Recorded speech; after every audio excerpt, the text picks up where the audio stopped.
All right, my good people, it is that time of the year once again to go through and rank every game that I played in the old tier maker fashion. We got all the games that I played in 2025 that released in 2025, about 50 or so games to go through here today and rank. And yeah, man, I'm pumped. This is always my favorite video to do each year. It's just my favorite time of the year, to hear people kind of like the podcast debates and discussions about their favorite games of the year and the Game Informer top 50, the different outlets who put out their lists, and just hearing people like, I want to hear y'all's game of the year in the comments down below. Let me know. I love hearing people discuss like a top 5, a top 10, whatever the case may be, and just seeing what different people value and the individual perspectives on offer for what means most to each individual person, because it varies so much between people. And I with the tier makers that I do each year, I create them, I build the list of games, submit it, and then I just kind of set it and forget it. And then I come in here, like, I don't do any preparation, I don't do any mock drafts or mock rankings or anything like that, so I have no idea. Coming in here today, I have absolutely no idea what my game of the year is. And there are, certain years like 2024, last year I came in and I knew what my game of the year was coming in. I tried to be as coy as possible about it, but I knew what my game of the year was coming in 2024. 2023 was a toss up between a couple games. 2022, I think, was also a toss up between a couple games. 2021 was Lost Judgment. I was pretty confident about that one. 2020 was Tsushima. I was pretty confident about that. But yeah, this year is a lot different than even like a 2023 or 2022, where I was like, yeah, I think I know what my game of the year is. It's between these two games, these three games. This year, I'm like, I got maybe 5 games or maybe more. Once again, I don't know. I'm going to have to really get in here and start breaking it down, but I got quite a few games that I think are in that game of the year camp. And you know what I actually want to do before we get going? I want to get a little bit more specific with these tiers. I'm going to do 1 to 10 as like the S tier, and then we'll kind of go down from there. So as you see on your screen now, the S tier is 1 to 10, A is 11 to 20, B is 21 to 30, C is 31 to 40, and then D is 40 and below. So that'll just add a little bit of, specificity to how we're doing this. And plus it'll be easier to read it off after we finish ranking all 50 or so games. So let's go ahead and jump into it with our first game on the docket being Old Dispatch. And I'm going to try to be quick with these rankings. I've obviously talked about all of these games extensively on the show previously. So I'm going to try to, this is obviously more about the placement of the games opposed to mini reviews or anything like that. But Dispatch is one that I'm definitely going to place high, as it, in my opinion, is... we don't know, but it feels like this game might be responsible for the resurgence in the choose your own adventure genre, which is a genre I really, really love in games. And after Telltale kind of, whatever the hell happened with Telltale, got dismantled and pretty much, I'm not saying completely went away, because they seem like they're still doing something, maybe hopefully, with The Wolf Among Us, but for a while, there was really nothing popping off in this genre. You had Quantic Dreams kind of kicking around. Detroit Become Human was great. But one game in the last decade, or I guess, yeah, one game in the last decade from them, because Beyond Good and Evil, or Beyond Two Souls, that was 2012 or 13. But yeah, and then Life is Strange had a little bit of juice, but Dispatch, this was a big moment, man. And I think the episodic format for, 2 episodes each week was such a perfect cadence to keep this game relevant for like over a month. That's an anomaly in the games industry today, for one game to be the talk of the town for an entire month. is so damn rare. And, I really just, I vibe with this cast of characters so much.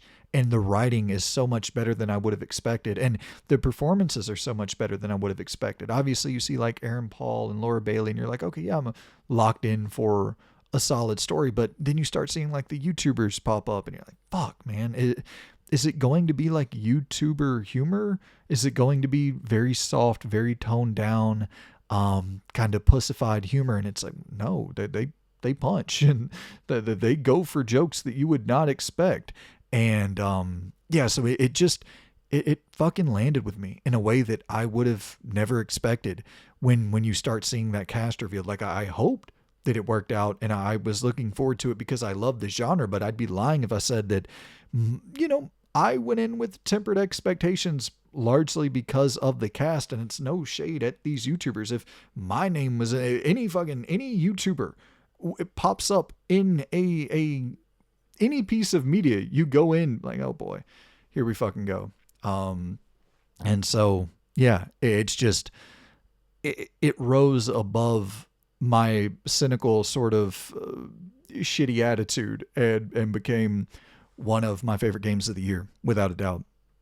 So, I mean, it is going in the S tier for sure. I would be stunned if that's not in my top 10 games. Obviously, we'll have to adjust this as we go, but I think Dispatch is in my top 10, I would think.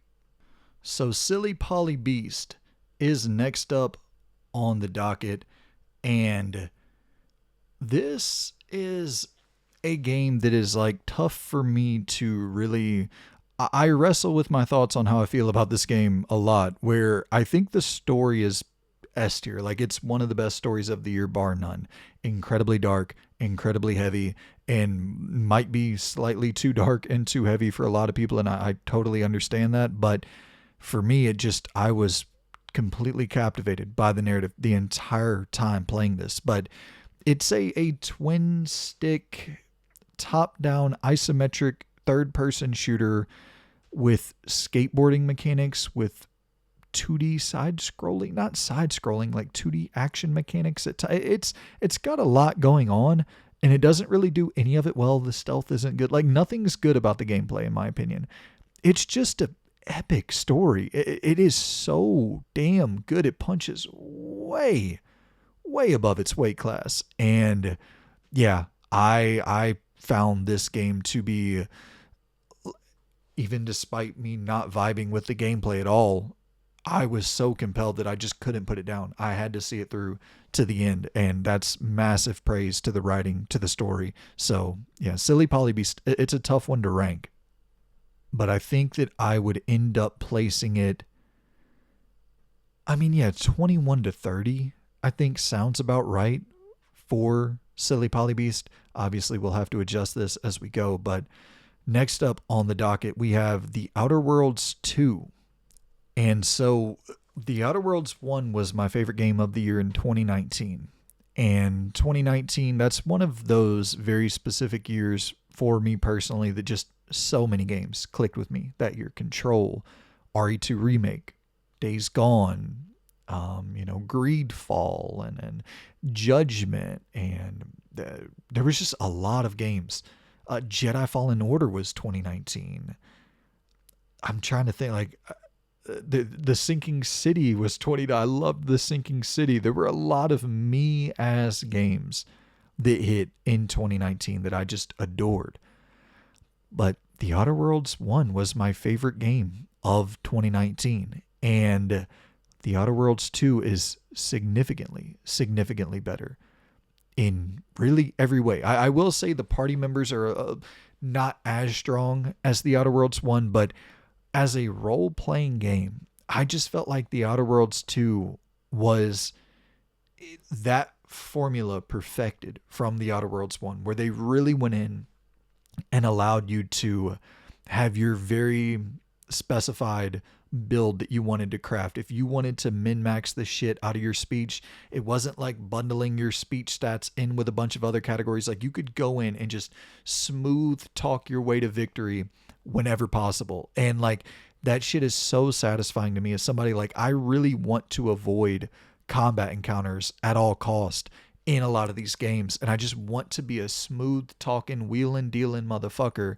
And it rewards that so much in the Outer Worlds too. And then of course the flaw system of keeping a tab on all of the things you're doing in game and then allowing you to add what could be buffs but are also detrimental depending on like different circumstantial, like they just do so many little things to really reward your playstyle but also to potentially punish your playstyle. And I've been thinking, there was so much conversation around Kingdom Come Deliverance 2 not winning best role-playing game.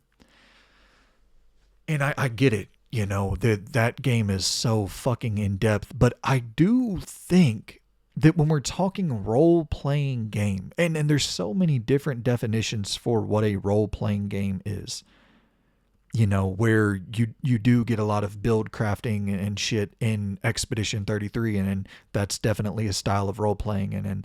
But then I look to something like Kingdom Come Deliverance 2, and all of those things are available in spades there as well. But it's a story that, which I guess we're already talking about Kingdom Come Deliverance 2. It's a story that you can alter a little bit, you know what I mean? But they have a story that they're going to tell you, and it's The Outer Worlds 2 is definitely a deeper game in terms of the branching possibilities and really like allowing your build to determine the experience that you get in the game. And to me, that's like, for my personal definition of like what I want from a role-playing game, The Outer Worlds 2 just offers it up more than any game from this year. And I look at Kingdom Come Deliverance 2 as like the simulated world, the systems on offer within the world, which are adjacent to role-playing game, and could you could also say,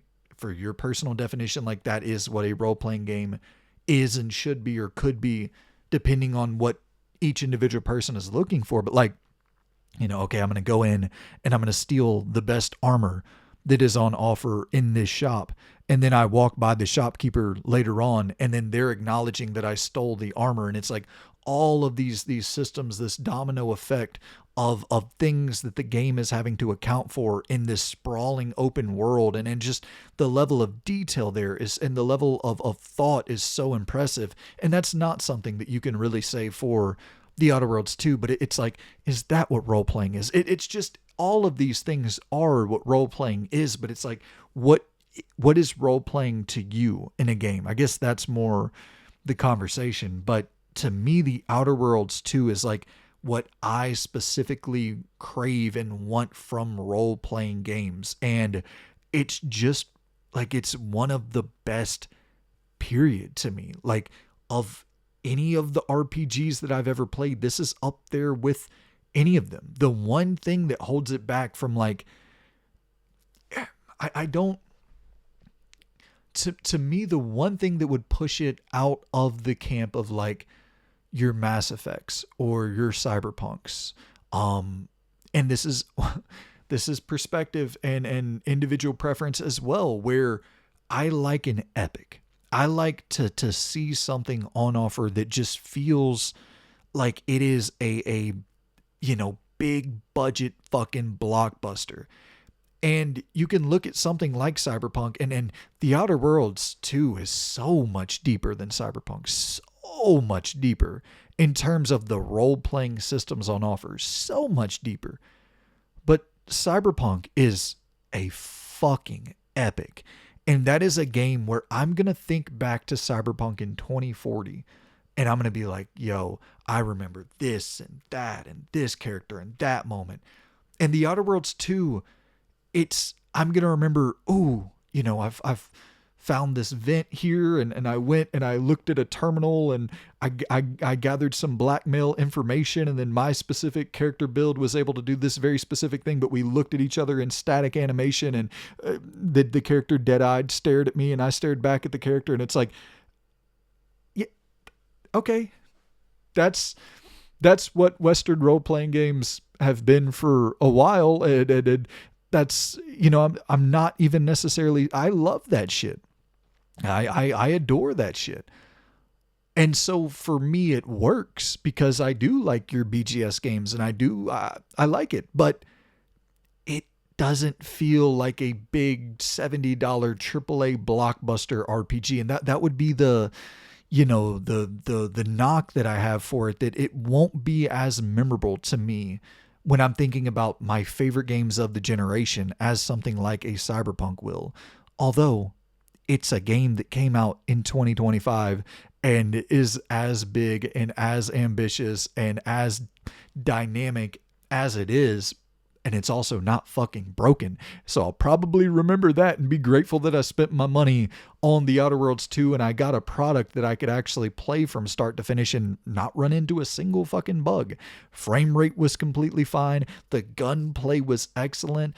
We'll talk about Avowed in a bit, but it's not on par with Avowed in terms of movement, in terms of exploration, and exploration to some degree. It could be, you can argue, just due to, once again, depending on preference of the world building with the sci-fi versus the fantasy but for me, I like exploring the Outer Worlds to the world a lot more, but it definitely feels better to move and platform around and jump around in first person in Avowed. But the first person melee combat in Avowed is unbelievable. And it's solid in The Outer Worlds 2, but the gunplay is significantly improved. And yeah, I fucking love The Outer Worlds 2. I adored this experience, and it's certainly going to be in the running for my favorite games of the year. So we will go ahead and push that to the top 10 camp. I think that's easily going to be in my top 10.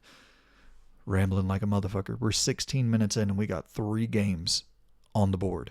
Vampire the Masquerade Bloodlines 2. We'll be quick about this one. This is very much I would imagine this is probably 21 to 30 camp. I don't think it'll be in my top. We're going to put it in the top 20 for now. I do have a very, very soft spot for Vampire the Masquerade Bloodlines 2. And I mean, a lot of it does come back. Listen, anytime you're going to go in and watch a critic, YouTuber, content creator, whatever you want to call us idiots on the internet who are searching for validation,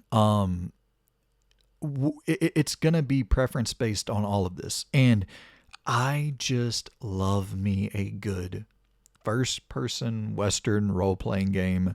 And I say that like I don't care where the game comes out of. The game can come from fucking anywhere, east, west, north, south. Like, I don't give a fuck who creates it, but just the style of game, that BioWare and Obsidian and BGS and these teams have kind of created a mold for over the years. And third person role playing games are honestly kind of my preference, but we get much more of these first person RPGs. And Vampire the Masquerade Bloodlines 2, it's barely an RPG at times. It's a really weird first person action game that meets you halfway with a walking sim as well. And I hate the walking sim elements of this game so much. Although there are moments that are pretty fucking dope story-wise, like narratively, because I don't want to spoil it. Not that any of you care whatsoever about the story of Vampire the Masquerade Bloodlines 2, but they kind of do some cool shit narratively for setting up the context for why you are just walking around for half the game, which from a mechanical and gameplay standpoint is very frustrating because they do actually give you some cool powers and vampire abilities. And as you're, building up your character and upgrading and like, oh damn, I'm teleporting now and I'm turning enemies into these bags of blood and exploding them all over, like fucking A, weird. And then I just think the world is so cool of jumping around, almost Dying Light-esque, Dying Light. It's got a vibe to it that I just really resonated with. I don't think how it comes together towards the end of the game, I wasn't left really feeling satisfied with the overall experience, but I probably put 20, 30 hours into this thing and I don't really regret it. I kind of liked it. It's janky. It's busted. It's running at 12 frames per second at times. It's a hard game for me to recommend for $60.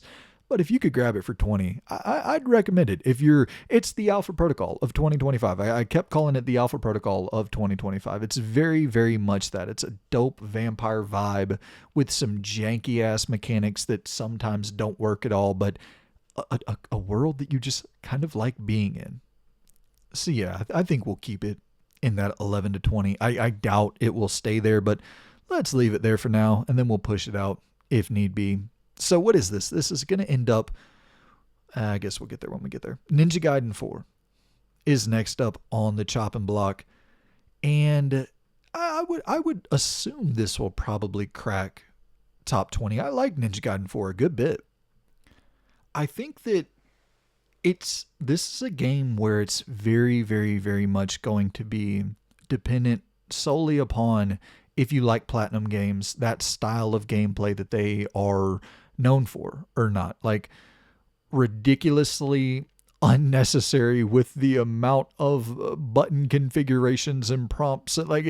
There's multiple buttons that do the same shit, and it's very Platinum coded from front to back. Spongy ass enemies that you're hitting over and over. It feels like Metal Gear Solid Rising or Vengeance, and it's like, I like Rising or Vengeance, so I like Ninja Gaiden 4 a good bit, but as a continuation for the franchise, like, it's not really much of a Ninja Gaiden story at all. If you're expecting that, I don't really go into Ninja Gaiden expecting anything for storytelling, but like I don't go into many character action games expecting much from a storytelling standpoint, and so that's not why I play these games. I play them because the combat is ridiculously fucking fun. But if you don't like Platinum Games combat, if you don't want to hit your little witch time effect and have that take shape and feel like a badass as you're dipping and dodging around and having those moments that are in slow motion for you to hack and slash away,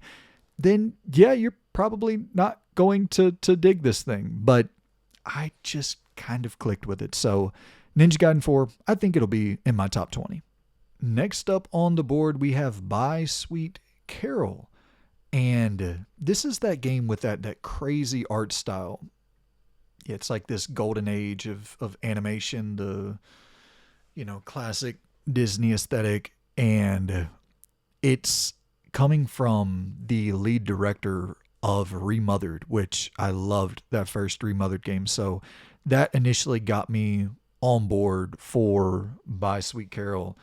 And then, of course, the animation quality, I was just like, I gotta see this thing. And then to see the gameplay, kind of the animation flow so seamlessly from the cutscene to the gameplay, and then everything still being very well thought out of movement and how the characters, like the cloth, the material is still so detailed in the animation for gameplay outside of your cinematics. It's really, really impressive, just the visual consistency of By Sweet Carole. I was blown away the entire time playing this for the art style. Nothing else about the game was even remotely decent. I do not think this is a good video game like to play at all. I think the story has moments of, it's a story that this dude, it seemed like he really wanted to tell it, and he dedicated it to its mom. And it's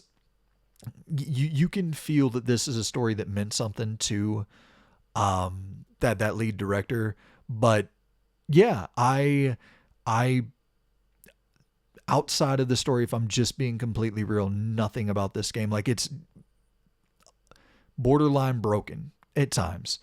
And hopefully, because I played it day one, hopefully now it's patched up, cleaned up, all that, you'll have no issues. But man, it was rough. Just platforming and moving around. It was the simplest thing. They would make such a production out of it, such a hassle to do very, very basic ass movements. So yeah, I don't know, man. When I'm thinking of like rankings and I'm seeing Silly Polly Beast, because I feel very similarly with Silly Polly Beast, where it's like, story is excellent. I don't know if I would say By Sweet Carole the story is excellent. Silly Polybeast, the story is fucking excellent. And the gameplay, I think it would be under Silly Polybeast. I'm thinking this will probably be in that 31 to, you know what? Let's be nice. We'll put it below Silly Polybeast for sure. And also let's push Ninja Gaiden 4 above Vampire Bloodlines 2. We'll sort this out a lot more as we go along, but yeah, I like Ninja Gaiden 4 more than Bloodlines 2. I think. I'm pretty sure I do. Next up, we have the old Yotei in the building, Ghost of on the scene, and back to the exact conversation that we were just discussing with The Outer Worlds 2. The Outer Worlds 1 was my game of the year in 2019. Ghost of Tsushima was my game of the year in 2020. Two of my favorite games of the last, decade are getting sequels, and the sequel is better than the original for both games. Welcome to 2025, the year of impossible game of the year, selections. I adored Yotei, man. It did something to my brain that is so foreign to the way that I play games. The way that I play games is like, okay, let's hit that story. Let's get to it. Let's hit some side quests. Let's go. Let's move. Let's push this thing along. And I know that is probably counterproductive to enjoying a lot of experiences that are supposed to be more meditative and more, slower paced and deliberate in a lot of the just moment to moment flow of the game. But I like getting to it. Let's get to it. Let's go. Yotei, it just, like, for a while I did that, 20 hours, 30 hours of the game I did that. And then for another like 10 to 15 hours after that, I just stopped looking. I stopped looking at the map. I stopped looking at the icons. I stopped following any trails whatsoever other than like where the game naturally took me. I would just hop on my horse and just ride. Not really fast traveling other than like there's certain sections where you have to, but not really fast traveling, just getting to where I wanted to go based on where the game took me. And like not really having anywhere to go, which is that's such a foreign experience to the way that I play games in general, where it's like you always have somewhere that you're going. You're reading your notes and you're going through your quest log and you're like, okay, well, I think I need to head this way. It's just, nope, I'm just going to ride. And then something off in the distance there seems fairly tantalizing. I'm going to go and check that out. And it's a game that, for as big as it is and as sprawling as this open world is, there is something for you to do that is new, something for you to see that you have not seen. It seems like around every corner. And it's not I did almost everything. I shouldn't say almost I did a lot in this game in 50 hours and felt completely satisfied with that experience. But in those 50 hours for an open world that is as meditative and as like deliberately paced to also be jam-packed full of interesting content, that's a rarity, man. It's a rarity to find compelling shit nonstop, but also to have those moments to breathe. And I've talked about this at length, so I apologize for the redundancy, but I hate fucking all the trinkets and all the little, when I'm using my controller and you're telling me to engage with the touchpad, I just want to turn that shit off in every video game that I've ever messed around. Any game that incorporates some touchpad functionality or turn the controller and shake the controller, it's like, fuck all that shit. In damn Ghost of Yotei, I'm sitting there and they're like, telling me that I need to practice patience and meditation. And I'm sitting there and I'm using the touchpad to draw a mountain off into the distance to learn the art of actually just calming the fuck down. And because there's like these different weapon masters, and these different weapon masters will teach you different things that are more world applications, more based on, a mindset more than a skill set. And in the game, I'm sitting there and doodling, drawing paintings, or whatever the case may be for these different weapon masters to learn the actual how to best use this weapon. And it's such a, I don't know, man. It's such a juxtaposition of like, when I get the weapon, I'm going to go and fucking slaughter villages, which is so damn fun in and of itself, not to even go on a full tangent here, but it just plays so fucking well, man. It is, a lot of people use the pejorative of comparing anything to Assassin's Creed as like instantly this negative. And I think a lot of that is just due to years and years and years of shitty fucking podcasting and shitty internet discussion and discourse that has no room for nuance at all. But regardless of all that, it's used as like a pejorative to say that this is the best Assassin's Creed can get. You know what I mean? Like, this is, if you like Assassin's Creed, play Ghost of Tsushima and Yotei. It is that formula, no doubt. But it's that formula with precise, rock solid gameplay, and then a story that you actually give a fuck about. And that's always been the thing where I like the Assassin's Creed formula so much. I love having a big open world to go run around and take different quests and have stealth mechanics and parkour mechanics that feel good to interact with. But then I just never care about the story at all. And then Tsushima comes around and kind of perfects that, where I do care about the story, And Yotei comes around and it's like, I care about the story a lot more, and it's more cinematic and more engaging, and the side quests are so much stronger and the activities are so much less repetitive. It's Sucker Punch doing what they do every time. Sly 1, great game. Sly 2, all-time great game. Infamous 1, great game. Infamous 2, all-time great game. Ghost of Tsushima, great game. Ghost of Yotei, all-time great game. This is a fan-fucking-tastic open world action adventure game. And I love playing fucking great open world action adventure games.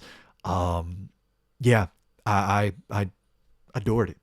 Straight up adored it. Do I have mild critiques of the story and some of the predictability within the story? Yeah, I don't think Sucker Punch are masterclass writers, and I don't think that they tell epic stories. I think that they've struggled in every game that they've made. Their storytelling has had moments where it really struggles.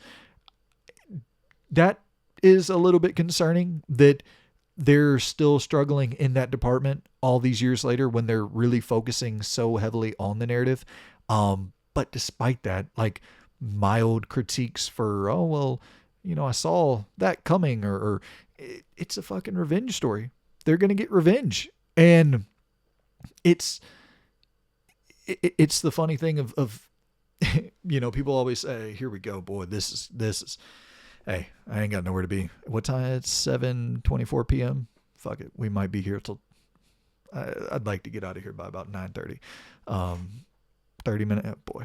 Anywho, there's only so many styles of story that can be told. And a revenge story is one of the main, yep.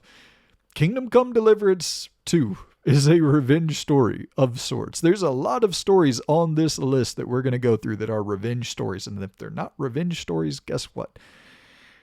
They're adjacent in terms of the predictability, in terms of the over-reliance on very specific archetypes of storytelling in games, in movies, in literature, any different artistic medium that you want to pull from. There's a lot of stories that have been, everything's been said before. Nothing left to say anymore. But it's all the same. You can ask for it by name, in vain. I don't remember. Okay. So head on over to the tier maker and let's place the old Yotei. I mean, it's definitely S tier.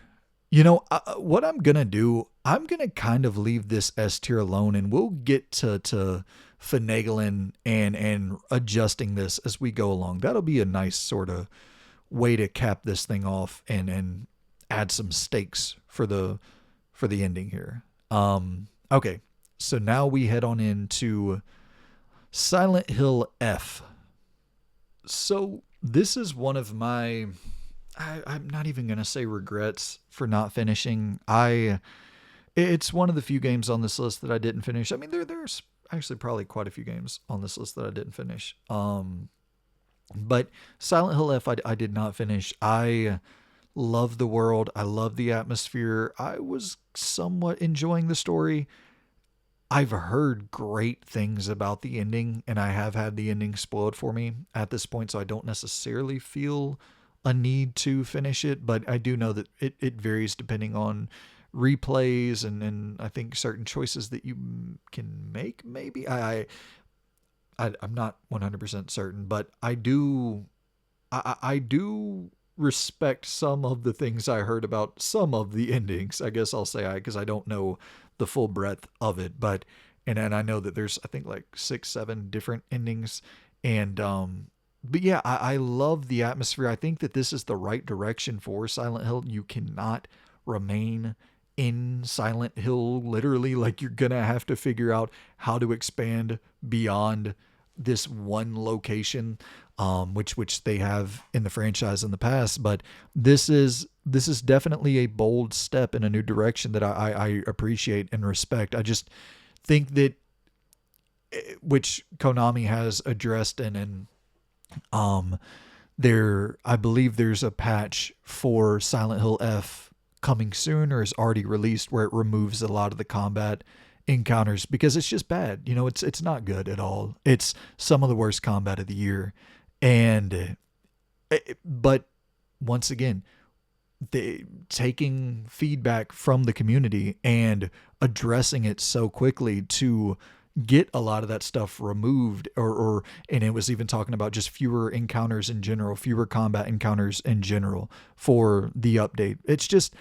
It's not good. And it's the reason that I ended up dropping the game. I was like, I can't commit to another 10 hours of combat that I truly feel like is some of the worst of the year. And despite me really vibing with the atmosphere, the story, all of that, the combat was just, really bad in my opinion. So I like a lot of the ideas here. I like a lot of the direction for this franchise. If it's going to lean into like expanding beyond kind of the traditional format for Silent Hill. Like I like the idea, but it needs a significant improvement if they're going to take another crack at Silent Hill, whatever the hell the next one is going to be. I guess Silent Hill G. Sad that I had to actually think about that for a second. Yeah, Silent Hill F, I mean, it would probably be 31 to 40 range. I do think I like By Sweet Carole more than Silent Hill F. It's, rough combat, man. Cronos The New Dawn, not rough combat. Very, very, very good combat. And, rough, it's fucking hard. It's brutally difficult, but so damn good. And it's interesting that these two land right next to each other, because it's obviously Silent Hill 2, the remake from Bloober, and then they go off and do Cronos that feels just like Silent Hill 2, the remake, which is so surprising because, you're looking at this trailer right here and you're like, well, shit, this looks a whole hell of a lot like Dead Space. And you're seeing the main characters stomp on the enemies, and it's got a lot of the Dead Space isms attached to it. Of course, the more sci-fi aesthetic and all, but it's just straight up Silent Hill 2 remake. Like it feels and plays and moves, and it's a lot like Silent Hill 2 remake. And I fucking adored Silent Hill 2 remake. And I remember talking to Jen from Retro Rivals, and I was like, it's the prison section of Silent Hill 2, the remake, but the entire game is that. It's brutal, man. It's really, really challenging. It's probably the hardest modern survival horror game on the market in general, and there's no real way of like with your Resident Evils or even your Silent Hill 2 remakes, you can drop that damn difficulty down that they are making you commit. They're giving you that one difficulty option, and it's like take it or leave it, and it's punishing at times. But that's always been my thing, is like I respect the vision of the creator. Whatever they want to create is the thing I want to play and I want to support. But depending on the style of gameplay. But give me a really hard third-person shooter, like I'm down. Do I think it's necessarily a great idea in terms of marketing this thing, or in terms of the commercial viability? Maybe not. I do think a lot of people like you give them a spooky mansion or Resident Evil, and then they just kind of want to chill and wander around. Because like even on normal difficulty, this is not. I ultra hard style. It's fucking very, very, very difficult in comparison to your standard mode, your normal difficulty for a Resident Evil game. It's much, much harder than that. But I also don't want to overstate that too much. It's like I don't want to understate it or overstate it. This is certainly, I think, probably the toughest game that I played in 2025. I could be wrong about that. Maybe we'll go through and find something else. But this was a fairly challenging fucking thing. But I think it's challenging for about 5 hours, 6 hours. And then it becomes like a, slightly more difficult Silent Hill 2 remake in that camp. Once you're really leveled up and you got your, all your upgrades, and then you're starting to get into the flow, you got a bunch of ammo, and it's one of those games that you really, really, really need to know your terrain, know your environments, understand where your ammo box is, your resource box, item box, whatever the hell you want to call it. And just my thing was like, I would go and scavenge for resources. I would find everything I could out in the world, and then I would just drop it back off at my item box, save, and then, be good to go for a little bit. Like it's one of those games that really, really rewards the player for just trying to really scan through the environments and best prepare for the next battle that you're going to face. And yeah, I just really, really enjoyed this. And this is, for me, the game to signify Bloober is here. Bloober they're not fucking around. Silent Hill 2, you could look at Silent Hill 2 remake and you're like, they already had the template. They already had the mold. They already had the foundation pre-built, ready to go for them. This is completely new IP. And also, that's the thing where Silent Hill 2 remake, you're like, it's a great story. How can you fuck up a story that's that incredible? Cronos: The New Dawn is a fantastic story. A fucking great narrative. Early on, you're like, is this just sci-fi schlock horseshit? But later on, it really picks up, and you get invested into what's going on. There's some creepy angles there about, I don't want to go too in depth to like the big revealing moments, but the role that your character plays is fucking fascinating. And I'll just kind of save it there. But Cronos: The New Dawn, I highly, highly recommend it to any survival horror fans, especially for all you sickos out there who play on the harder difficulties for the Resident Evil games and Silent Hill games and shit. You'll probably be good to go with this, but do be warned for everyone else. Shit, man. I'm sitting here and I'm looking at this list, and I'm like, okay, I like it more than Ninja Gaiden 4 and Vampire Bloodlines 2, certainly, but like, is it in my top 10? I do kind of think that Cronos: The New Dawn will probably be one of my top 10 favorite games of the year. And I've said it 1,052 times, so once again, I apologize for the redundancy, but you have to understand, when you're going in to watch a creator's list of their favorite games, the style of game that they like is going to be first and foremost like the main, really the only relevant piece of information that you need. Like, does this person like third-person shooters and action RPGs and survival horror games more than most other genres? Well, hey, guess what? Their list is probably going to reflect that. So, yeah, I can understand why Cronos: The New Dawn probably wouldn't be on anybody else's top 10, but I think it's going to crack mine. And sure, does a lot of that come down to I sure as shit love Resident Evil, and this felt like a style of Resident Evil with a slightly better story and much more difficult. But I fucking love Cronos: The New Dawn. I think that's going to be in my top 10 favorite games of the year. All right. So now we have our second game on the list that I did not finish, and that is the old Borderlands 4, and we'll place this under Silent Hill F. I don't think it'll be below 41. It'll probably be in that 31 to 40 camp. It's Borderlands 4 is, and I'm not even going to bring up gameplay for this one. Y'all get it. Y'all know what Borderlands is, but it's here we go again. Back to the same thing I just said. I don't really like looter shooters. And I think it's just as simple as that, because there were certain things about Borderlands 4 that I was kind of digging. Cinematic presentation and then some of the story setups. I was like, okay, kind of on board. Less zany, less quippy than previous Borderlands.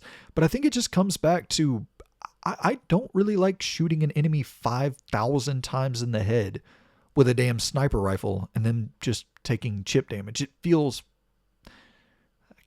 Probably shouldn't say that. It feels dumb. It feels stupid.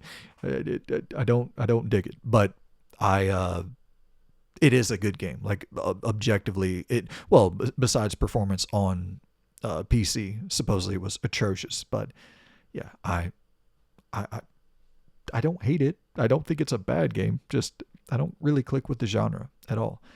Lost Solicide is a genre that I do click with, but Lost Solicide, the game, didn't really do anything for me at all. And it's once again back to the same conversation of it was not bad. It was completely inoffensive in every regard.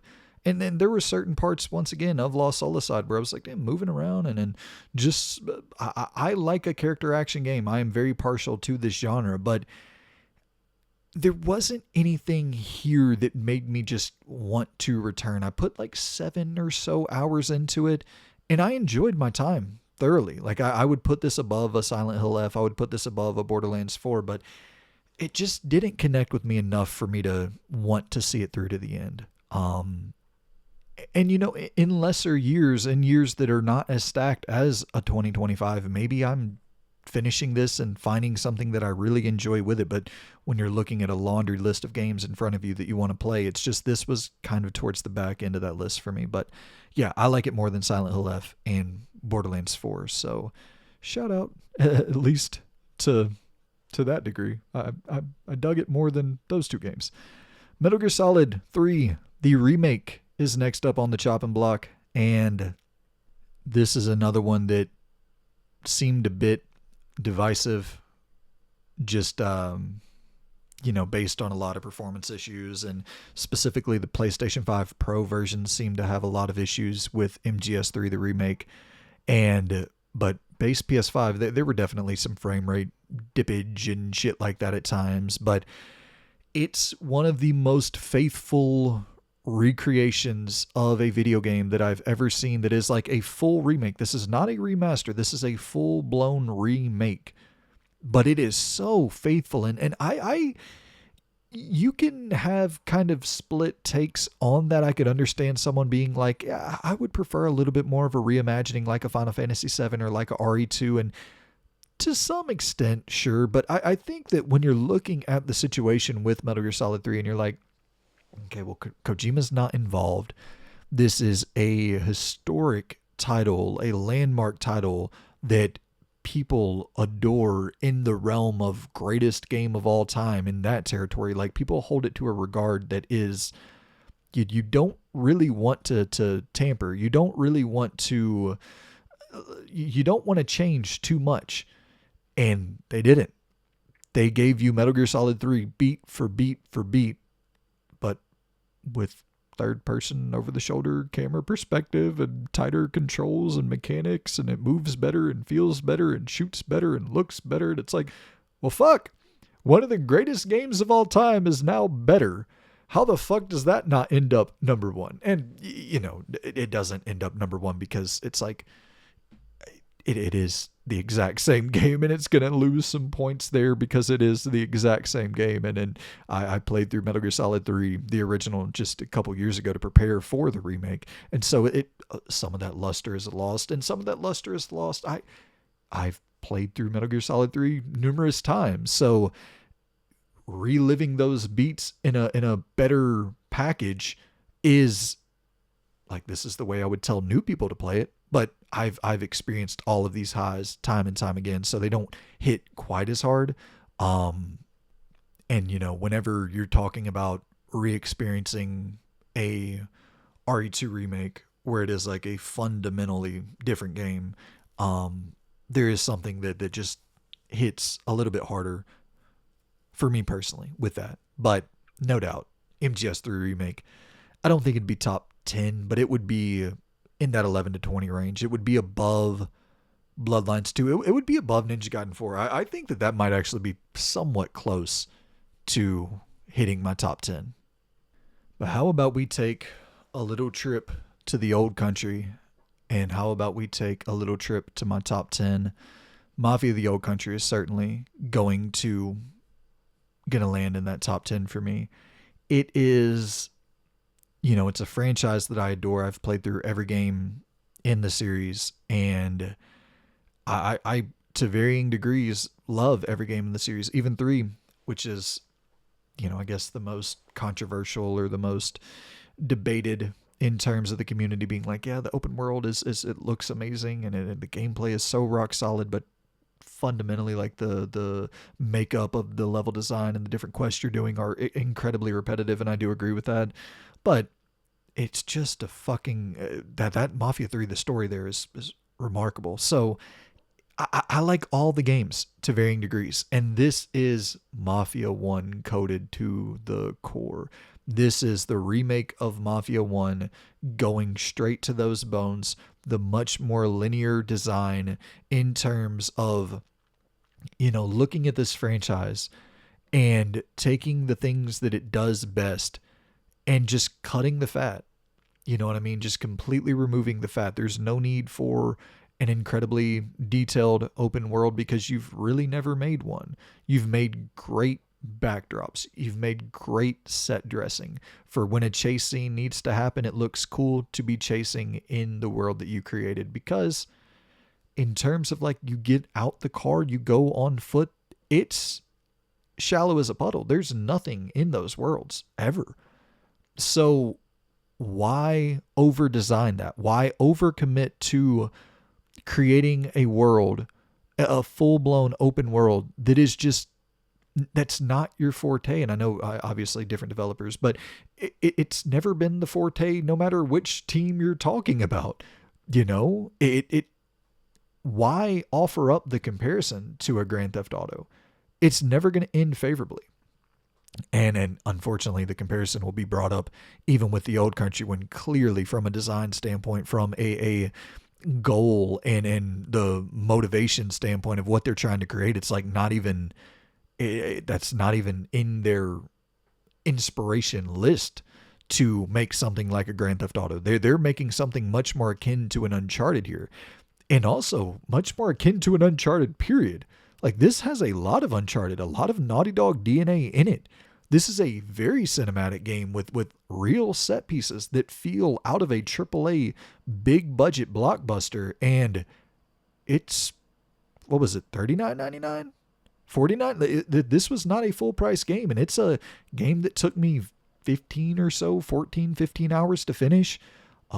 With big cinematics and big action set pieces, and what you're seeing on the screen, the knife fighting. People shit on the knife fighting in the old country. I dug it, man. I dug it a lot because it brought me back to, it's simple. It's fight night mechanics. It's bobbing, it's weaving, but it's it's weird. It's some like new sprinkle of DNA that is created for this game, and it's very specific to this time period, to this character, that like it fits so well given the context of the, you know, the rest of the surrounding parts. And I don't know, man. I just think the story on offer with the Old Country is excellent. And it goes back to the thing we were talking about earlier with Yotei of the predictability aspect and people dinging it for being too predictable. And like, I can get that for Yotei. I'm surprised. Maybe I'm just fucking stupid, but like, I'm surprised that people predicted Mafia to go where it went. The Old Country. Like, of course, certain beats you expect to happen. It's a mob story. It's betrayal and death and murder and infighting. And yep, it's a Mafia story. That's going to happen. But like, for people to have expected the turn of events towards the end of that game, it's like, I didn't see that shit coming.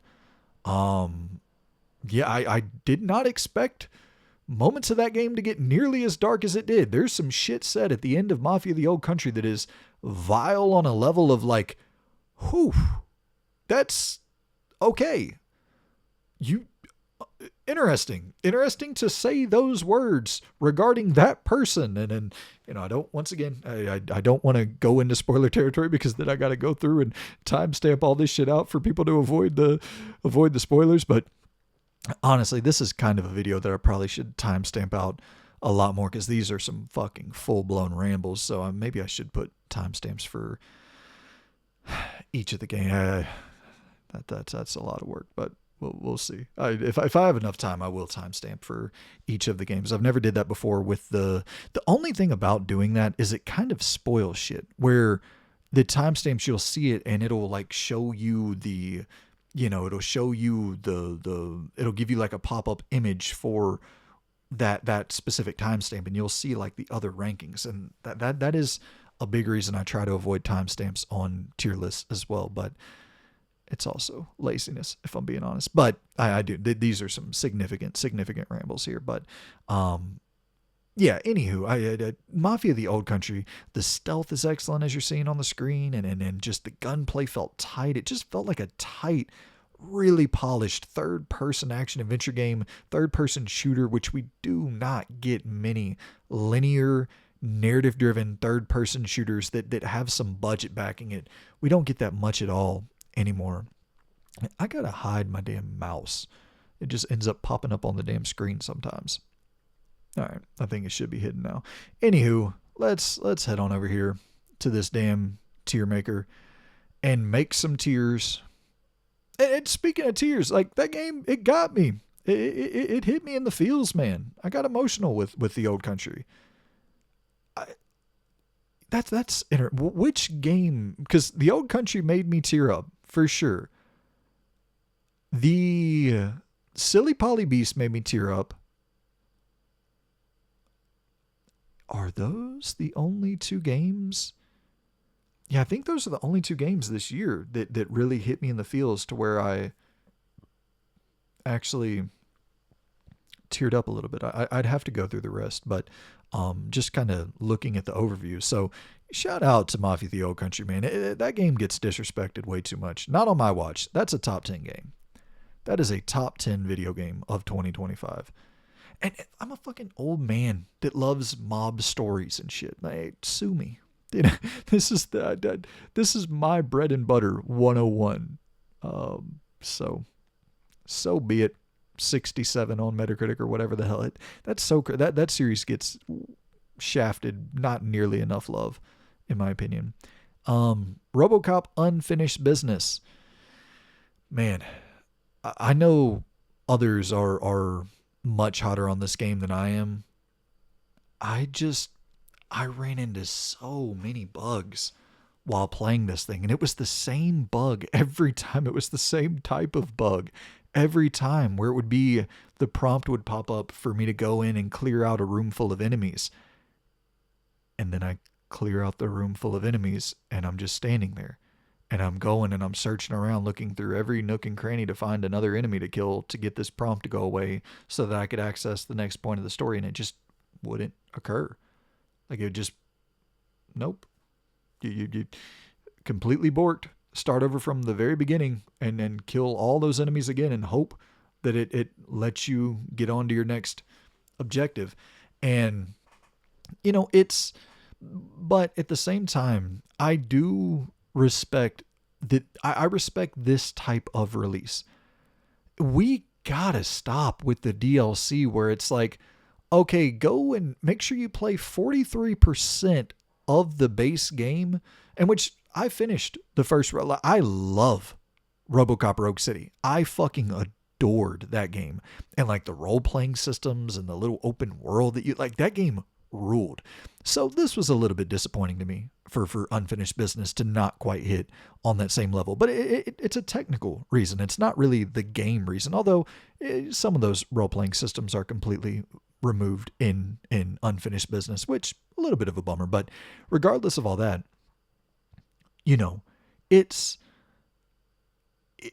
coming down to this thing with DLC where I think developers are actively harming their games and almost wasting time of creating DLC in the first place, of putting so many barriers in the way for someone to play it. Like Miles Morales, Unfinished Business, Dying Like the Beast. That's the formula for DLC. Even charge $30, $20, $50, whatever the case may be. And I understand Miles Morales is more than DLC. I understand you can make those arguments, but games that are built on the bones, like are fundamentally the same experience mechanically, but slight variations to the world, slight variations, obviously large variations to the story, hopefully, but building off the foundation for the base game. But you don't really have to fuck with the base game to get the thing operational, to get the thing functional. I jump into Star Wars Outlaws and I'm moving around and clicking my heels 72 times to try to get the DLC to load. And it's at Starfield, I'm traveling to some different planet in the hopes that a cutscene will trigger and will let me know that I'm in the DLC. I don't even know if I'm in the DLC sometimes for certain games. It's just, this is the mold for DLC. Create a thing, release a thing, have a thing that people can play individually. And then maybe they'll play that thing and want to buy the full game. Someone should be able to pick up the DLC or because you think back to like Grand Theft Auto 3 into Vice City. Vice City was initially being built as just kind of like an add-on to Grand Theft Auto 3. It's like, well, no, we released it a year after GTA 3. In today's day and age, that is DLC. But why limit it to that? That is you're creating such limitations of not just making a full-blown product. So anywho, Robocop, Unfinished Business. I love this style of DLC, whatever you want to call it. Just an additional experience, because it is its own game. And that's how DLC should be, in my opinion. All of that had pretty much nothing to do with the game. The game, but once again, it was rough at launch for me, but I still had a ton of fun with it. Fucking first person Robocop game, shooting dudes in the dick, and it's fucking hilarious. And it's fun. It's fun to play. Gory as hell, dismemberment all over the place. Robocop, it's a fun format. I just wish it wasn't as busted as it was at launch for me personally.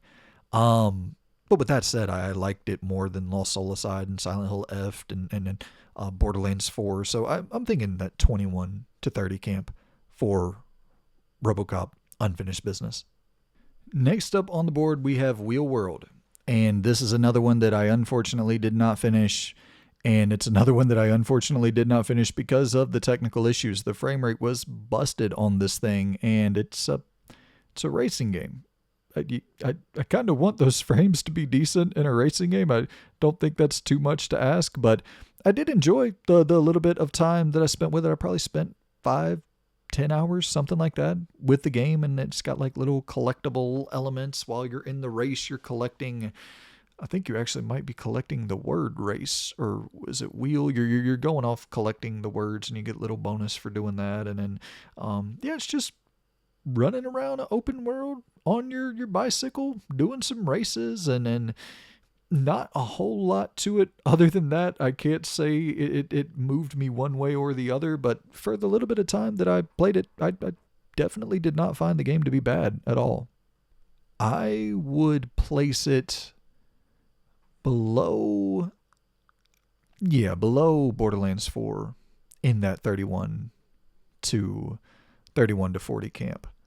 Um, Deliver at all costs is next up on the board, and yeah, this is one of the best games of the year, bar none. I adored this little weird ass thing. I don't even know what you call it, a GTA 1 and 2 inspired title, but full of destructibility. Like, this entire world is yours to destroy however you see fit. And you're seeing this and you're probably like, if you're into the style of game that I'm into, you're probably looking at this like, fuck yeah, this looks awesome. I just want to drive around and destroy shit and do little errands like a Simpsons road rage, like a crazy taxi. And so, well, you get that, and you get to destroy everything around you, but you also get like a weird just totally out of left field story with decent production value and a legit budget backing the cutscenes, and it makes no sense that the story in Deliver at All Costs is nearly as good as it is. It is thoroughly compelling from front to back. It at times weirds me out a little bit. I'm like, is this some AI voice act? Certain lines where I'm like, is this AI voice acting, or is it? But I've looked into it. And it seems like it wasn't AI voice acting, so I apologize for the insult there. But some of the lines definitely come across like, what the fuck? What is happening here? But the actual story and where it goes and the writing, I was completely fucking surprised by just the level of quality and the level of depth offered up to the story and what is ostensibly like a game where you drive around and do errands and pretty much break the entire city that you're in by running your car through it. You can get out on foot and have some parkour sections, and it makes no sense that game is as good as it is. Deliver at all costs. I mean, dude, this is certainly in my top 10 favorite games of the year. That motherfucker might be top 5. I loved that little experience. And it's not one like, as I sit here and I wax poetic about Mafia the Old Country or Yotei or the Outer Worlds 2 or even Dispatch or whatever the case may be. Like, even Cronos, like, I have less to say about Deliver at All Costs than I do any other game in my top 10. But sometimes there's just, the word is damn thing fun. I press button, I have fun. Caveman instincts, story good. That it's simple.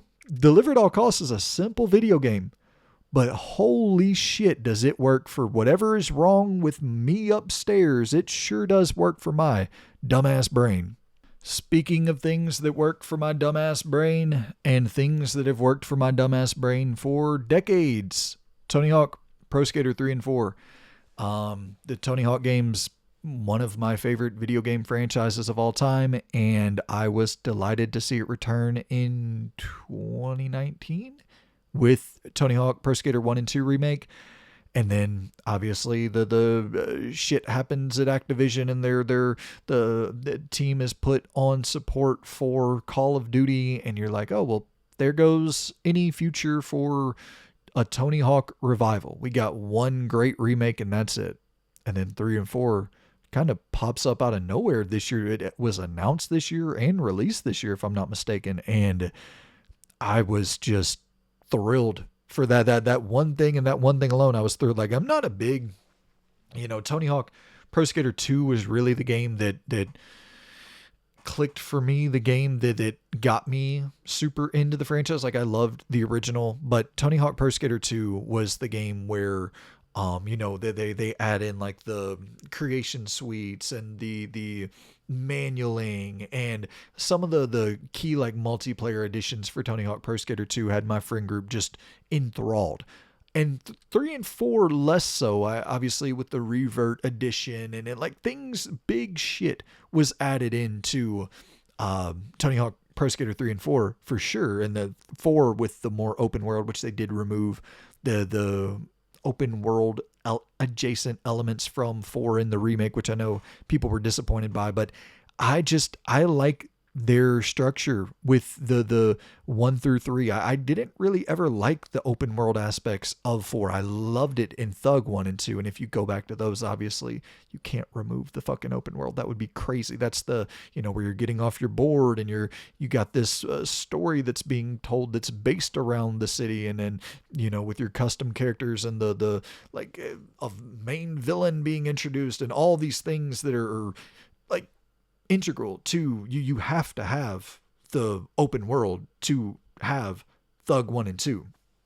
But with 4, I could understand that the open world of 4 didn't really add a lot to that game for me personally. But when you get to, I pray to God they do Thug 1, at least Thug 1. I don't even think you need to do like a Thug 1, Thug 2. Tony Hawk's Underground 1, that's enough of a undertaking just for that one remake alone, that I think it would more than justify a, $50-$60 price tag for just remaking that one game. And yeah, so none of that has anything to do with Tony Hawk Pro Skater 3 and 4, but I jumped in this year and I just wanted to do everything. I think I fully completed 3 and 4. Got all the at least the main collectibles, the main goals, and then I know they have like the sub goals on top of that for people who want to go and dive another 30 more hours into the game. But yeah, I fucking adored it, dude. And it's funny to go back and play these and remember when you're in your youth and you're hitting your 100,000 point combos every time you touch the controller, and then now it's like I'm struggling my ass off to hit those 6-figure combos. And it's but yeah, you get older. Time is when you're younger, you're playing that one game all the time, and that is the game you're playing with your buddies nonstop, going back to it over and over and over and over again. And then you get older and you play a bunch of shit, and then it's been years and years and years since you've played a Tony Hawk. You're like, what the fuck? I don't remember how to do any of this shit. And then that old man brain takes over, and you're like, I think I'm very bad at these nowadays. But it was still just I will play every single one of these until, if Iron Galaxy wants to make a new one every single year, I will fucking eat that up until there is nothing left to eat. That was horrible. I could have come up with something better than that. But anywho, let's throw Tony Hawk Pro Skater 3 and 4. I don't think it'll be top 10, but definitely 11 to 20. There's no doubt that's got to be 11 to 20. So what are we looking at here? 1, 2, 3, 4, 5, 6, probably 7 games fit on one row. So 7 for the top row, 3 for underneath. That'll be the 10 for each tier. I got to remember that. 7 top, 3 beneath. And then anywho, this is all shit that pre-production stuff that probably would have been beneficial to go over. Eriksholm, The Stolen Dream, is next up on the chopping block. This is an extremely interesting title where, like, you're seeing the cutscenes on the screen right now and you're like, what the fuck? Some of the most photorealistic character modeling and just incredibly detailed environments, and then you see the gameplay and it's a full-blown top-down isometric stealth game, and doesn't really resemble anything that you were expecting based on the cutscenes, and not necessarily to a disappointing degree, just very it's shocking to see the difference between what you're experiencing in gameplay versus what you're seeing in the cutscenes. But it's one where, I talked earlier about Cronos: The New Dawn being one of the harder games I played this year. Eriksholm: The Stolen Dream really was extremely challenging at certain points as well.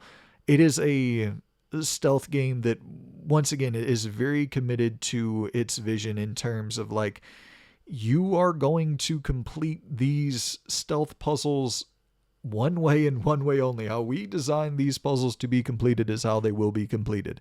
And that can be a little bit annoying throughout the game where it's like, well, no, I think I got a decent idea here, but you're just not letting me do it. And, but maybe my idea wasn't all that decent, and maybe others have found more strategy. And the game opens up at certain points, and it's not as linearly designed in terms of, giving you different entry points and just spicing it up a little bit for how you can plan out your route to get to your next objective. But man, this story is really, really strong in Eriksholm and really well presented. And I did get into a flow with the stealth mechanics as like more players are introduced into your party and you're swapping between them. And then you start getting into a flow like, okay, well, this character has this specific ability set, and then this other character can swim. And then, okay, well, this character, you start getting into this flow. And then by the end of the game, I just was loving the gameplay. I was really, really into it, but it did take some time for me to, the onboarding process was rough. There were, I probably failed hundreds of missions while playing it, but I was thoroughly invested in the story enough to see it through to the end. And I'm glad I did, because it's a very, very strong narrative here with Eriksholm, The Stolen Dream. I would definitely recommend it to fans of the full-blown, like this is a full-on 100% stealth game. There is little to no action for the majority of the experience, but great, great story that I would recommend for sure. I think in terms of its placement, I am leaning towards... Yeah, I mean, it's in that range with Silly Polybeast. I think I would place it above Silly Polybeast because I did get into a really strong flow with the gameplay in Eriksholm, and I never really quite found that flow with Silly Polybeast. And the story in Silly Polybeast is way stronger and will stick with me. Yeah, maybe Silly Polybeast does go ahead of it, actually. I'm a story guy. You guys know I'm a fucking big story guy, so... yeah, I'm going to place old Silly Polybeast ahead of it. And next up on the board, we have Rematch. This game, man, Rematch really, really snuck up on me. Like, I was going to give it a shout and, check it out no matter what, just because of Slow Clap and how much I love Sifu. I want to support this dev team. I want to see what they do next. I had a general level of curiosity just based on the developers, history, based on their previous output. But I don't give a shit about soccer in the slightest. Never have. I don't know if I ever really will.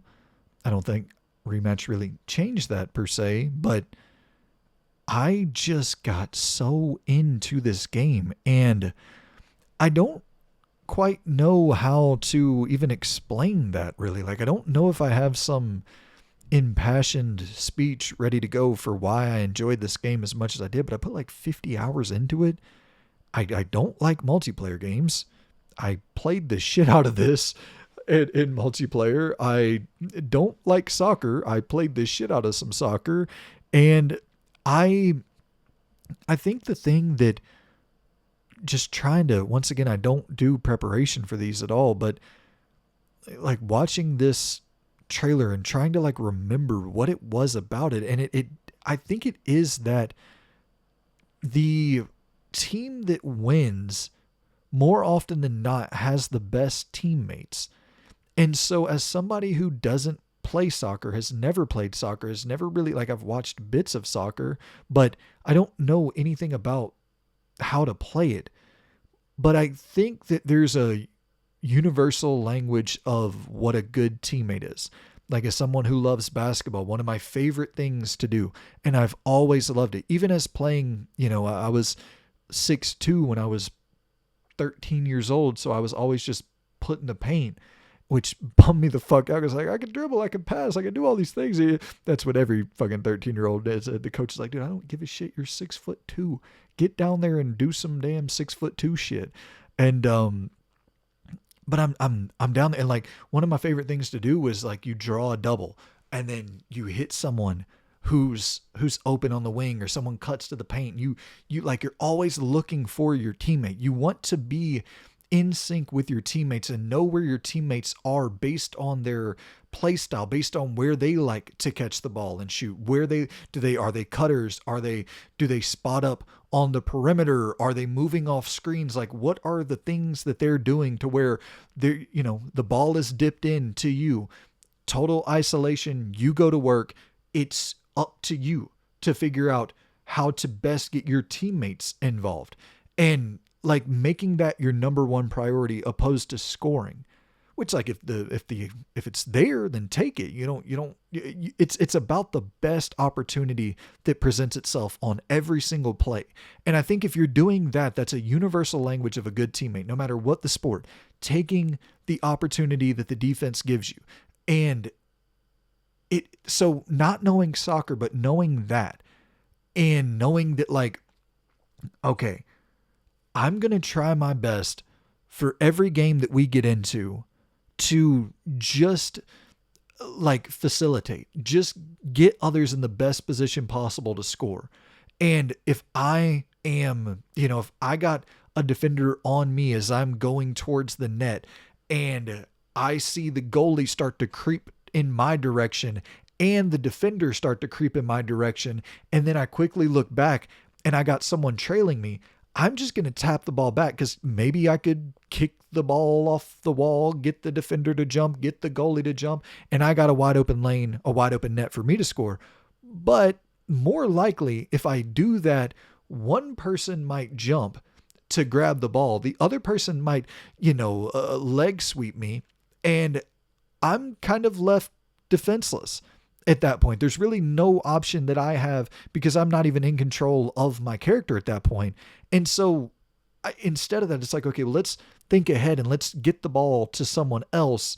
And as the two defenders are going in your direction, you leave the goal open, or the goalie leaves the goal open for your teammate to score. And you start building, like, even with randoms online, like there's a level of respect for good play, because good play seems to win. I haven't played it in months, but I'm sure at some point there was OP strategies involved and I even saw a little bit of it, where players just kept kicking the ball off the wall to themselves, headbutting it all the way down the field, and then, scoring, spamming a goal, and like shit like that is always going to happen with online multiplayer games, people finding the cheese and just overutilizing it. But early on, like, I played it day one, and early on it was such a pure experience of just, really rewarding the best team on pretty much every single game, where I can't remember getting just dogged by one player throughout. And maybe that's just a soccer thing in general, because it's, like, as the only real sport I understand is basketball, but basketball, there's only 5 players on the court. And with this, it maxes out at 5 as well. And, but there's the thing with basketball is depending on the talent level, and once again, I'm sure that this is the case for soccer, but depending on the talent level, like, I've played against dudes who were just so good that, like, their team might suck, but they will 1v5 and just kill your entire squad. They're like, you just can't do anything. These motherfuckers are draining every shot. But it just, in Rematch, it never felt that way. And that's, to me, one of the, because there's no stats in Rematch. The game is so purely designed in the sense of it's, you can't even create an OP player. You can become as OP as possible given the rule set and the constraints laid in front of you based on the design of the game, and then trying to, once again, figure out the cheese to get around all of that shit. But yeah, I don't know, man. I there was something just really pure about those opening couple weeks of Rematch that, and it's the thing with online multiplayer communities, it becomes so fucking annoying where it's like, well, the game's dead. It's only got 25,000 concurrent players. It's a dead game now. It's like, what? Sure, I guess, but I don't want forever things. I don't need things to exist forever. I'm glad that they put whatever a $30 price tag on the game, got millions of people to buy into it. And like, let's move on to the next. I don't really want Slow Clap continuing support for a soccer game forever. Like, I do want to see the next thing that they can do after this. But the ambition, though, the boldness on display here is, yeah, something to celebrate as well. Like, to even attempt to take a crack at making a fucking soccer game, like, that is a bold decision from a studio that makes me respect the leadership that much more. So shout out to Slow Clap. I think when we're talking about, this top 10 is starting to fill up. It's that's definitely top 10 material. I only have 3 games left to slot into that top 10, right? Yeah. 1, 2, 3, 4, 5, 6, 7. I only have 3 spots until the top 10 is completely full. So here we go. This is about to get a little bit hectic. I guess we're in our little sports block here, because next up we have college football 26. And this is definitely a sport I'm much more familiar with, football, opposed to soccer. Well, American football. I have played every college football game since like 2002, 2001, something like that. I'm not even like a mega college football fan in terms of like, I don't have a team that I really support. I obviously, when Julio Jones went to Alabama, I would from the same school as I am, so I supported Alabama fully at that point. But it's just there's so many fucking people who go to these different schools, and it's just I don't know. Whoever that I know personally who goes to a school, I'll kind of support that school. Alabama, I think people know, but like Alabama, Texas, Florida, just hotbed for D1 extremely high level football players who a lot of them end up going pro and shit. It's a lot of talent in this area. And so if someone I know ends up at USC or ends up at Florida State or whatever the case is, like, sure, I'll support them now. I want to see people that, even if I don't know them personally, like I've never had a conversation with them, but if they're in somewhat of a close proximity, like the kid who went to the national championship the other year from Notre Dame was from the quarterback was from a city like 15 minutes away from me. It's just a lot of fucking ridiculously talented football players. I have no idea what the hell's in the water over here, but and I definitely didn't drink that same fucking water. I sucked at football. I was so bad at football. Never. It's such a. The thing that I always found with basketball, and I guess I maybe should have tried like defensive line or something like that, but I'm a little soft when it comes. I don't really want to be falling and shit, man. I was never like the basketball player. You're not gonna catch me. I'm not up in the air doing fucking up and under layups and shit. I want to stay grounded. My game was very Nikola Jokic based, very, very similar to something like a Nikola Jokic, a Tim Duncan. I want to stay on the ground as much as possible. I don't want to, I'm not jumping up trying to do alley-oops and shit. And I fucking can't keep going on. I'm going to be here 3 hours. But yeah, so like, I don't have some deep understanding of football, but a lot of my buddies growing up really did. And there was definitely like a preference for NFL 2K5 just for the depth and the systems and the style of simulation play on offer there, opposed to the EA games. But we loved college football because it was just EA's games for, there was game day. Anywho,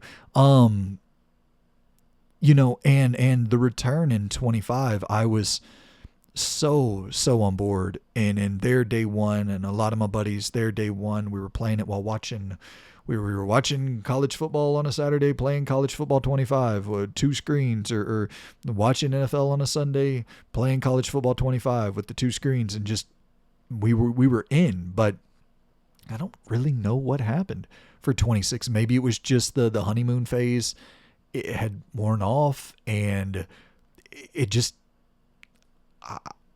we just didn't play a lot of college football 26 in the same way that we did with 25. And yeah, the novelty, I think, is the thing. Like, the novelty, once that was gone, it just becomes like, okay, well, here's another annualized sports game from EA. And I don't know if it's even necessarily worse than 25. You know what I mean? Like, I don't think it's a worse game. I think, adding in the high school component to the career mode, and I think some of the goals and then the structure there sucks with how they laid it out, but they're definitely adding more to it. It feels like a more feature complete game. So I don't have criticisms of it. It just didn't stick with me and my friend group in the way that 25 really did. So how do I really factor that in? I guess just pure personal enjoyment. It doesn't really slot. And I think I forgot to include NBA 2K26 on here as well, didn't I? Yeah, damn. I did not include NBA 2K26.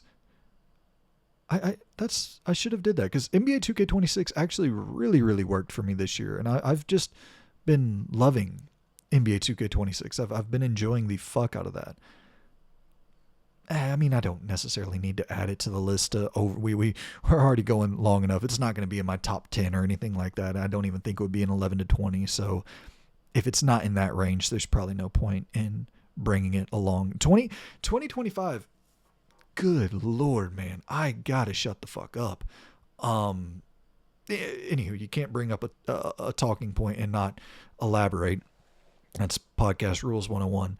But 2025 is one of those years where it's not even so much the quality. Like, the quality is strong, no doubt. There's some great games on here, but it's the fucking quantity. It's the mishmash. Is that the word? Mishmash? It's the combination of quantity and quality, which is so rare to have so fucking many great games. That, like, college football 26 is a good video game, a really good video game at that. And I don't know if it's going to be in my top. It might not even crack top 25. I would put it above by Sweet Carole, right below Eriksholm, The Stolen Dream for college football 26. And next up, we have Death Stranding 2. Death Stranding 2 is such a funny game to even begin talking about, because it is like, it's so it's a fucking fascinating video game, man. I think Death Stranding 2 might be the greatest technical achievement in the history of this medium. I don't know that you'll ever see visual fidelity and artistic integrity and just the degree at which Kojima Productions is operating at in terms of world design, and it's astonishing for a game to have so much style but be as just drop dead gorgeous and as photorealistic as this thing is. It has no right to have as much fucking aura, swagger, whatever you want to call it. I don't know the term. Back in my day, we said swagger. We said swag. I don't think that's the I don't think that's the vernacular that kids these days are using to say something is cool. But this just is fucking cool, man. And I hate that I don't like it. What the fuck is going on? Why this is like the fifth time this damn trailer's stuttering. See, that's the thing. We've been running this entire time, and not once have these trailers stuttered. the processing power, the raw processing power of this, it's hard to render even on this fiber optic internet that I've recently upgraded to. It's a beast, man. It's look at this thing. It's crazy that a game looks like this. It's fucking crazy. And it's even crazier that I don't like it at all. I don't like anything about Death Stranding. I don't like anything about this world. I don't like anything about these characters. I don't like anything about this gameplay structure. I don't like anything about it. And that bums me out to say. It just can't click with me, and I've tried both of them. I've put like 20 plus hours into Death Stranding 1. I put like 10 hours into Death Stranding 2. I just can't get it to click. And it irritates me because I've liked everything else Kojima, not everything else he's ever done, but I like Metal Gear. I want Fizzant. I can't wait for Fizzant. And I don't want to box Kojima into being the Metal Gear guy. But at the same time, I wouldn't mind some Metal Gear. Listen, you know, when going into position this for the ranking, like, you got to keep in mind, this is one of those games that I respect so much, and almost admire the balls that it takes to, for one, I gotta show some love to Sony, to PlayStation, the balls that it takes to fund this fucking thing.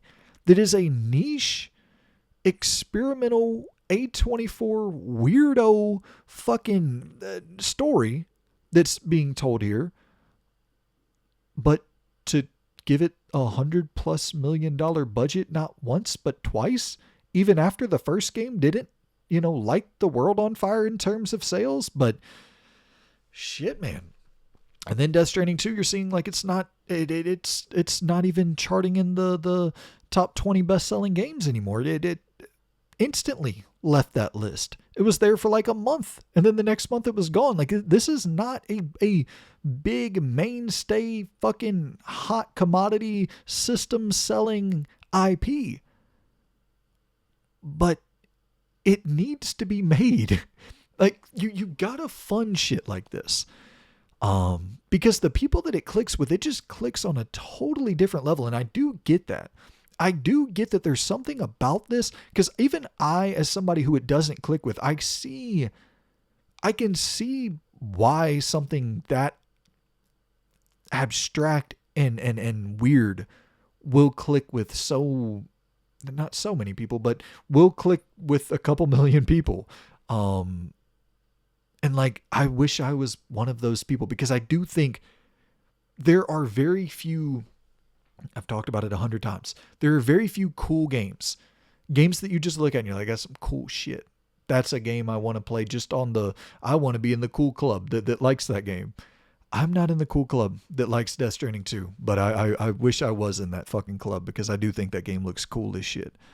Yeah, Death Stranding 2 I would put in I think I would go, respect factor alone puts it above Lost Soul aside, but I'd still go under Robocop Unfinished Business. And listen, at the end of the day, I finished the Unfinished Business. I didn't finish Death Stranding 2. All right, next up, we have No Sun to Worship. No Sun to Worship is like a Splinter Cell, Metal Gear inspired indie third-person stealth game, and it's okay. It's not bad at all. It's like a little 2-hour thing, burn through it pretty quick, but it's got decent enough mechanics. It's close. I don't know if we're ever gonna get our Splinter Cell remake that we're all craving, so it's close enough to scratch that itch. And yeah, it's a functional stealth game. It doesn't really have much going for it in terms of narrative. It's not as, obviously, it doesn't have the budget to really allow for all the systems and mechanics to be on par with even your PS1, PS2 era, a Metal Gear or into Splinter Cell with the original Xbox. Like, it's not that, but it's a competent third-person shooter. I dug it. I would put it in the I mean, dude, at some point I gotta realize that I have to put something in the fucking D tier. Unless I just do 31 and below for the C tier, but that feels like a fucking cop out. But I don't think any of these games so far that we've discussed are D tier. You know, No Sun to Worship, I think I would probably drop at the bottom of the C tier, but I don't really think D tier when I think of this game. I don't think. Mindseye. The fucking timing for that could not have been better. Okay. Okay, so right, I guess yep, now we can talk about a D tier game. And you know, with Mindseye, it's like it's kind of a weird one because I don't even really think Mindseye is as bad as a lot of people made it out to be. It's not good, but it's not, you know, this broken mess. At least in my experience, it was just bland as fuck. There was just nothing to really latch on to care about, to want to continue playing the game. But you know, it wasn't a cyberpunk thing at all. It wasn't, in my experience, some busted, unfinished, buggy. I mean, unfinished might actually be a better term. This thing had a lot of development needed before it became a fleshed out thing that people would want to actually go out and buy and support. But it's just a bad GTA clone. And it's funny seeing people, you know, act like this is the worst video game that they've ever played, where I'm like, yo, do y'all weren't around in the PS2 era, huh? Y'all didn't play Narc? Y'all didn't play these fucking god-awful GTA clones that were coming out a dime a dozen? There were a lot. In Mindseye, it's a throwback to, oh, right, yeah.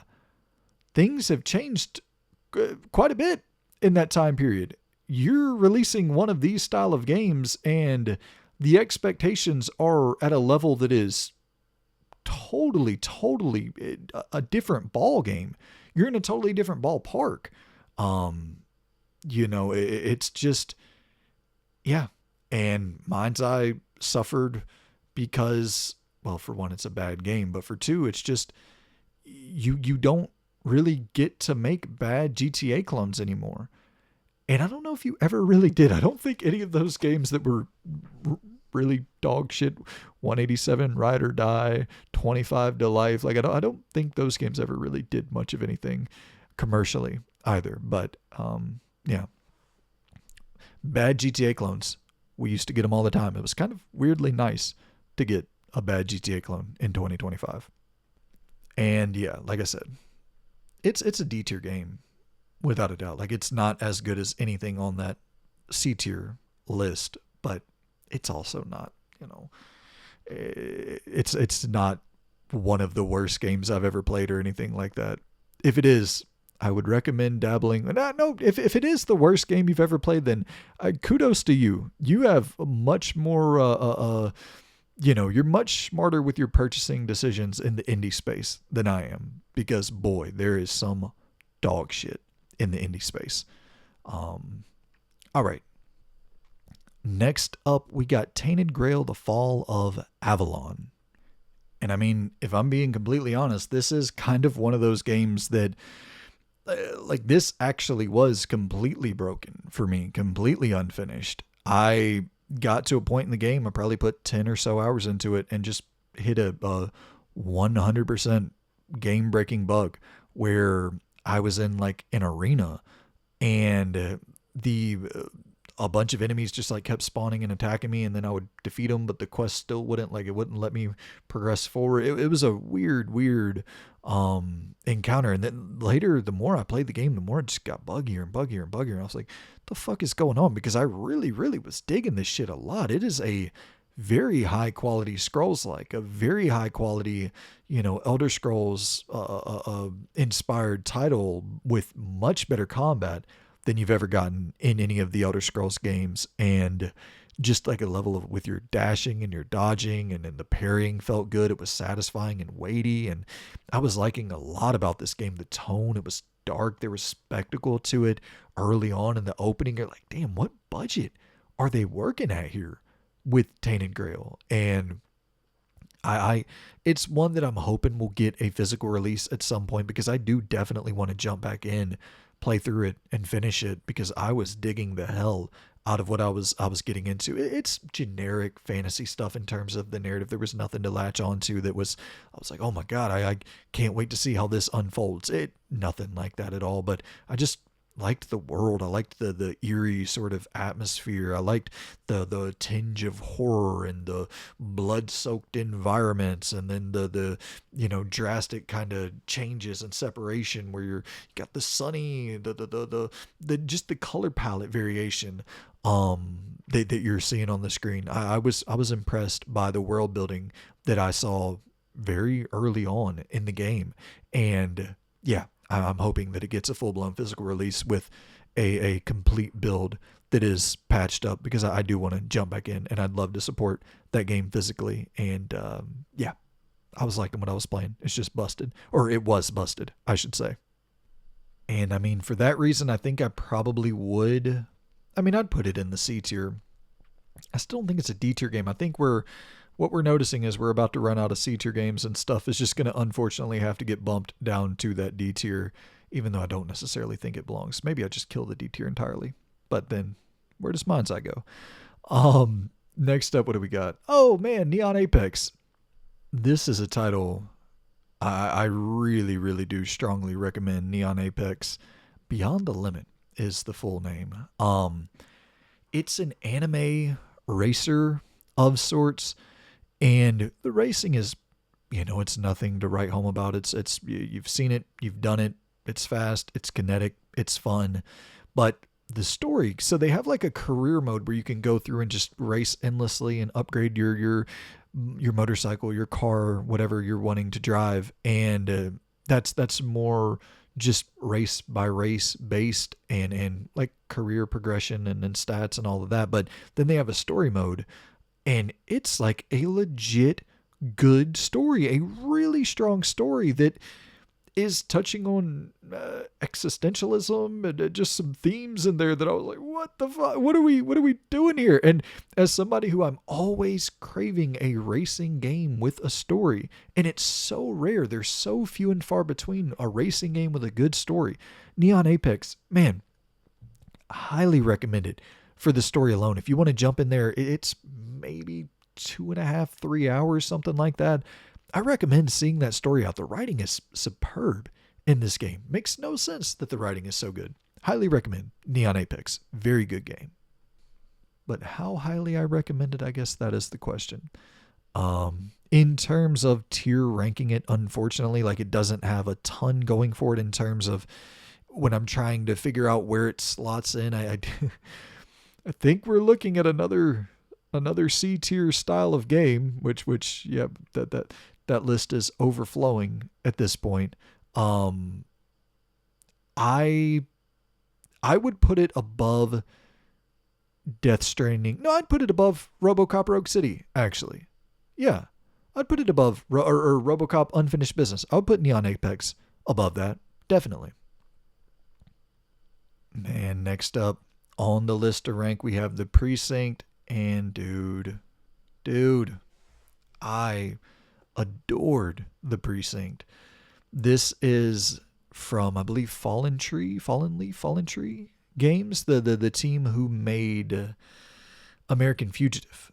And it's the top-down GTA 1 and 2 inspired title, and this is similar with the Precinct, although it's slightly more zoomed in, I think, at times with the driving. But as you see on foot, it's very top-down, twin-stick shooter-ish. But the thing about the Precinct that just landed with me is how deep of a police sim that this is, where you're going out and you're, having to work your way up the ranks, and then you're assigned to different, duties for each day. You're going out and reading the parking meters, and then, oh shit, I got to assign a parking ticket. I got to make sure that everyone's following the guidelines of the road in terms of, you got to make sure you're parking in the correct direction, not facing oncoming traffic, yada, yada, yada. And, not parking too close to a fire hydrant and assigning tickets. And then whenever you do want to assign a ticket, you got to have like a full dialogue wheel that pops out, and you got to make sure you're assigning the right ticket to the right for the right crime. And then all of that carries over to when you're having to apprehend a suspect and you're going in and you're, reading them their rights, and you got to make sure you read them their rights, and you got to make sure you're they have some cocaine on them. I got to make sure I'm charging them for cocaine, possession of a controlled substance, whatever. I don't remember the exact terminology here, but, going through and actually having all the detail for all of that. I'm on a chase. Now I'm going to call backup. And now I'm going to call the team to lay the spikes. And now I'm going to call the helicopter. And just all of these different variables that present themselves as you're out on your doing your duty as a police officer, and choosing how you want to play that role. Do you want to be the dirty cop? Do you want to be the good cop? Do you want to follow all the rules? Do you want to go in guns blazing? How aggressive are you going to be? Like, just these different things that it adds a level of just depth to. You've played 152,000 games as a police officer, but it just adds a different level of depth to playing as a police officer. What the fuck is going on with this damn skipping around, jumping around on these trailers? Anyway, the Precinct is a very, very, very strong game. It's going to rank really highly for me. I think that the tough thing is, like, the Precinct doesn't have a good story at all, really. And then I think the destructibility and some of the, like, I'm thinking of it, I'm comparing it right here to Deliver at All Costs. And I'm like, I think I like Deliver at All Costs more than the Precinct. It's close, but oh man, I think I would take Deliver at All Costs ahead of the Precinct. I think I would take Rematch ahead of the Precinct, which none of these are in order. So I guess I should be looking in the S tier if there's anything in that S tier at all that I would take the Precinct instead of. I don't think so, but I do think I would take the Precinct. Yeah, you know what? I think I'm dropping it at the bottom of the S tier. Not once again, not that it's ordered, but I do think it's going to end up cracking my top 10. I would be bummed to not have this game in my top 10. I feel like it's certainly a top 10 game of the year for me personally. Next up on our list of games to rank, we got the weirdo pick of the century, Captain Blood here, which is a game that was in development in the mid-2000s and is like a God of War clone, character action adjacent title.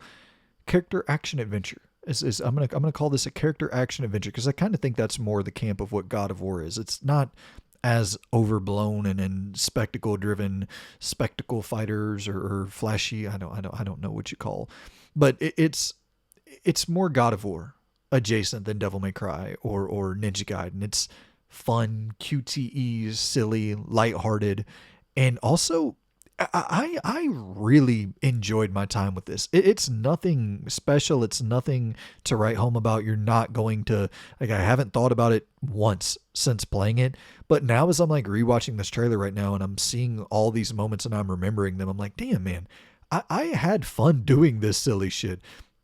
Once again, as you're seeing with the upgrade systems, very, very limited. There's not a lot going on, but at the same time, the fact that there is this amount of work put into like the cutscene quality, the fact that there's this amount of work put into level diversity, and I'm hopping on the turrets and I'm taking you out with the turrets, and I got a few different combos here for my, like, they ended up creating a game that was in development hell for a decade plus. Like, they came out with something pretty solid here in Captain Blood. I did not mind this experience at all. It's like 6 hours. Just a breeze to get through. I enjoyed old Captain Blood. How much did you enjoy it? Shall be thy question. And I think I enjoyed it about C tier, as every other game goes in the damn C tier. I feel like I'm being very conservative here, allowing a lot of room in that A tier. That maybe some of those. Anywho, I would place it above Borderlands 4, above Silent Hill F, above Lost Soul Aside, above Death Stranding. Wait. Above Robocop, above Neon Apex, above By Sweet Carole. Jesus Christ. I think I would put it above College Football 26 as well. That, I certainly didn't expect that. That climbed the shit out of that B tier pretty quickly. That is, yeah. Okay. Captain Blood, you might have just, once again, I do no preparation, no planning for these whatsoever. And I think Captain Blood might be one of those games that I look back at in 5 years and be like, what the fuck was I thinking ranking Captain Blood so high? Shout out to Captain Blood. Next up on the docket is the Midnight Walk. And this is probably, I mean, it's definitely my fault that I don't like this game to the degree that I don't like this game, but I really did not like this game at all. And it's totally my fault for not looking into it more.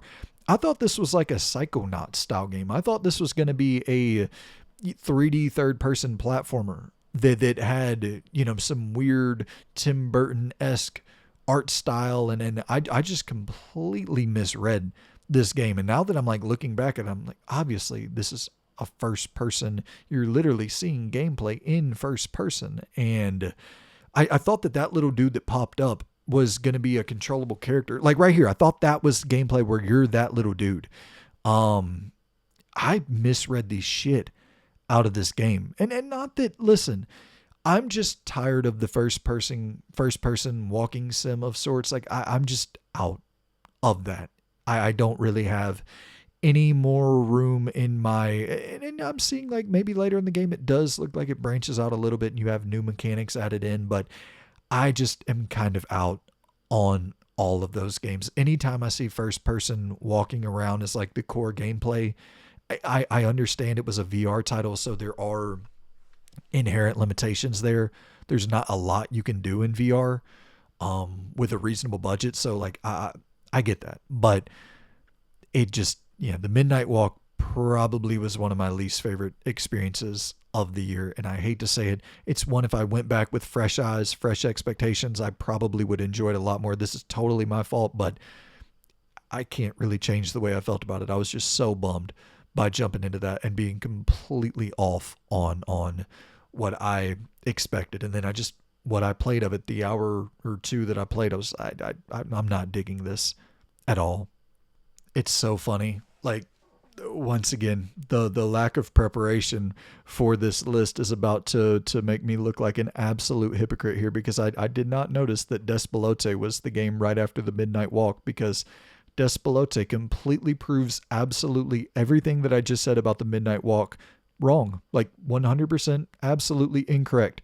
The fact that I'm tired of first person walking sims, that I'm completely out on all of these games. I just said all of those words about the Midnight Walk, and I thoroughly enjoyed, played through, and loved Despelote. I can't give you a response at this time. I don't know my justification here at all. I guess you kick a soccer ball and you spend a lot of time in first person kicking a soccer ball. I liked that a lot. And I don't know, I was like a slice of life, not even really a slice of life. It's a chunk of life story that's being told here over a decade plus. And just like getting to witness Ecuadorian culture surrounding the World Cup in the mid 2000s, early 2000s, and how crucial that was for their economy and their culture. And it was just a very, not like heartwarming on some deep, impactful, emotional level. There was nothing that really happened in this entire game that left me with my jaw on the ground, or it was just a really cozy experience. And seeing, like, you know, the impact that soccer had, that sport had on that culture, just from that World Cup appearance.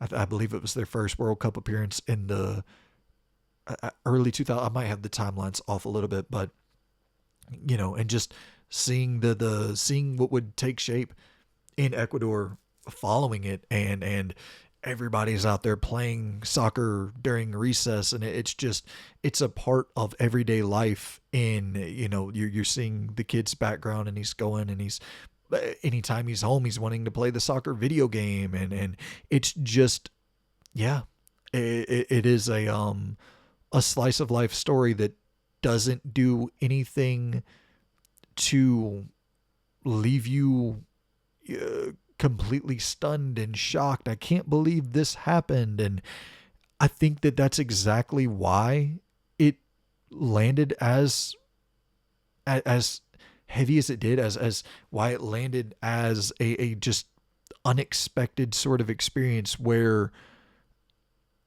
it doesn't do the things that you expect a game to do. It doesn't have the beginning, the middle, the end, the crescendo, the final moment to pull a tear from you. And you've seen all of that 100 times in this style of game. And it doesn't really rely on any of that. It's just presenting you a slice of life, a chunk of life story, and seeing how the influence that soccer had in this culture. And also like there's some political tension that builds around the World Cup, and just solely like a tunnel vision focus on the World Cup's impact in Ecuador in this time period. Boom. The impact that it had on this family and in this little slice of life for this family. Just really different, really, really different. And yeah, I loved I shouldn't say loved. I enjoyed Despelote a good bit. So in terms of placing Despelote though, I am thinking I would go, it definitely isn't on par narratively with like a Eriksholm or Silly Poly. It's doing something very different. Once again, it's almost not even trying to be that. It's giving you, it's almost documentarian to some degree. Like it's almost a blend of a documentary of it's different. It's doing something different in a way that like, it's almost hard to rank it amongst other games because it barely feels like one. And that's kind of a compliment and an insult. I would go above by Sweet Carole, below College Football 26. That's no ranking video games. It's certainly something. And next up in the choose your own adventure genre, we have Lost Records, Bloom and Rage. And this was one that I was really looking forward to. Obviously, coming from the original creators of Life is Strange, and hoping that Don't Nod would be able to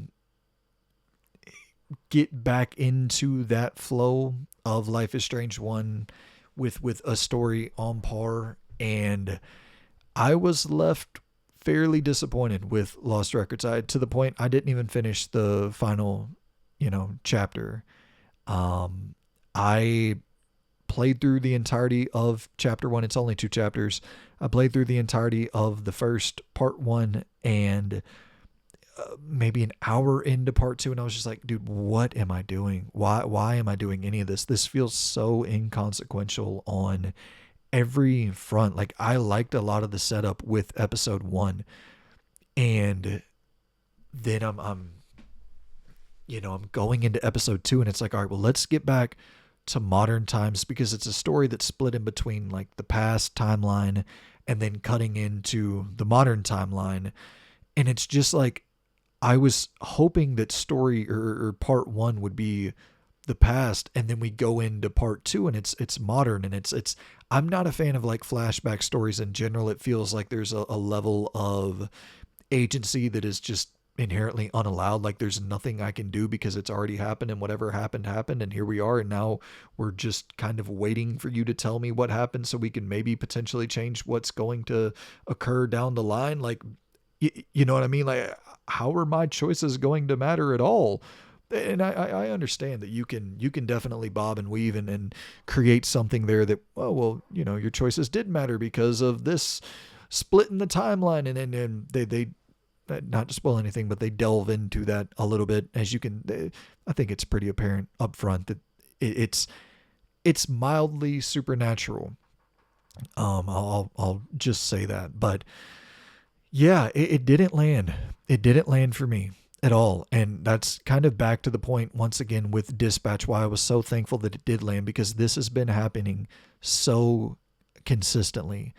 Life is Strange Double Exposure comes out, just doesn't land. This comes out, just doesn't land.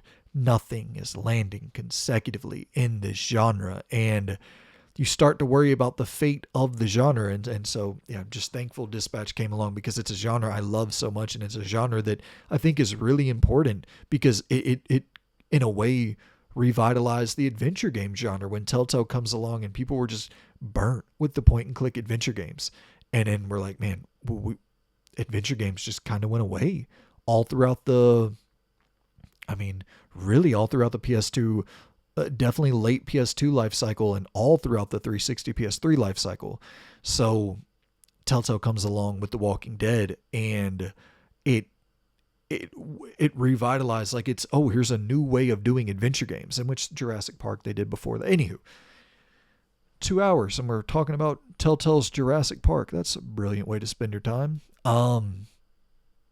Yeah, Lost Records Bloom and Rage, unfortunately, man, when thinking about where to place it, it would have to be in the D tier for me. I was really disappointed, and disappointed so much so that, like, I gave it such a chance to get better. I wanted it. I played a lot of hours of this thing, and was just waiting for the moment where it would click and land, and it just never clicked. It never landed.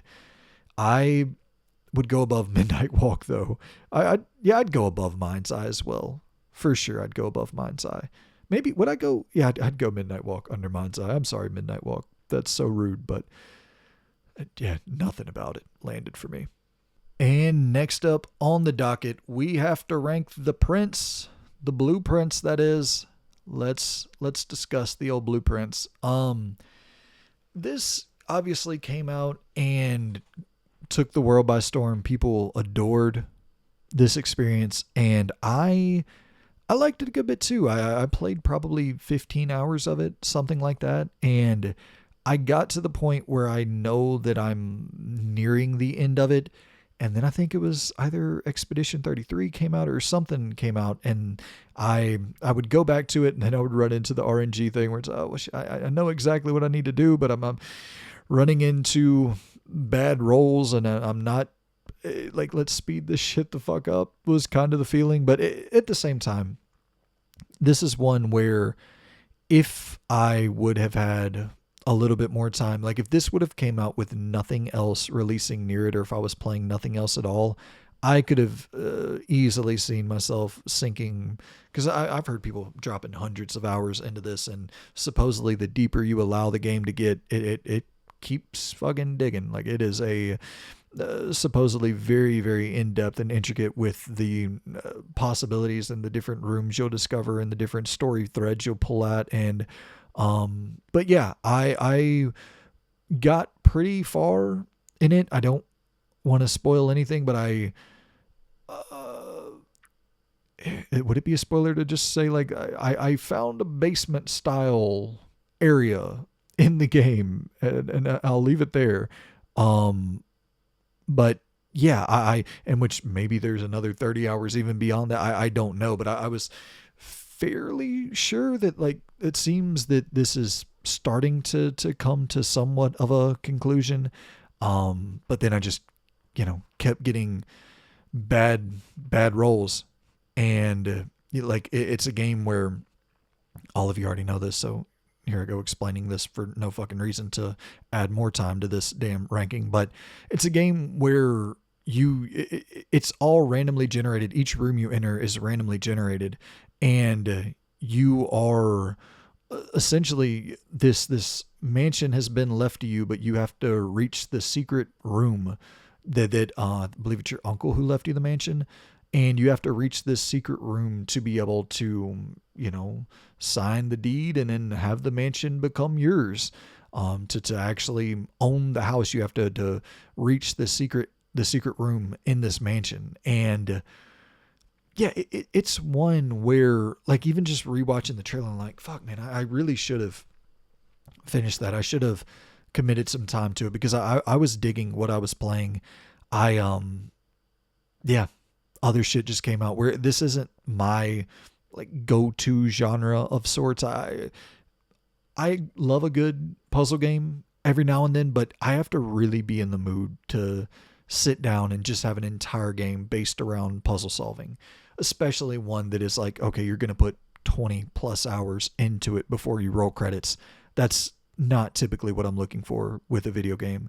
But with that being said, undeniably a high quality title, and I would put it in the probably B tier, maybe even A tier.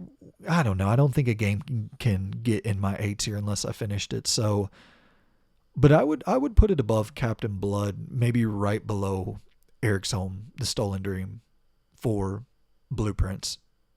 And next up, we have Atomfall.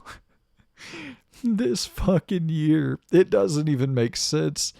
Yeah, Atomfall released this year. A game that I really, really loved as well.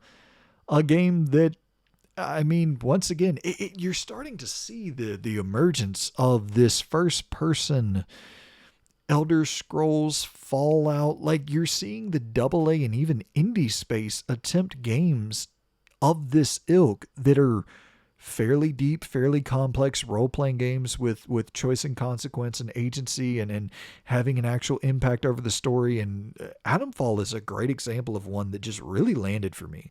Really, really landed for me. I liked the shit out of this.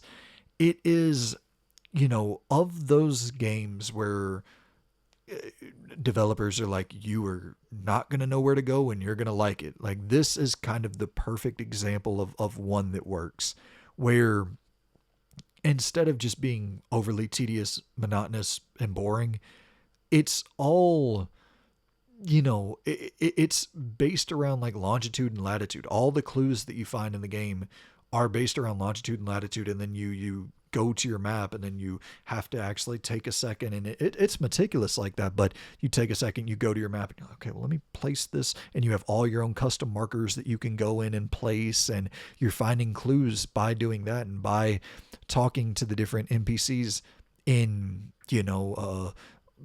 different regions on this map.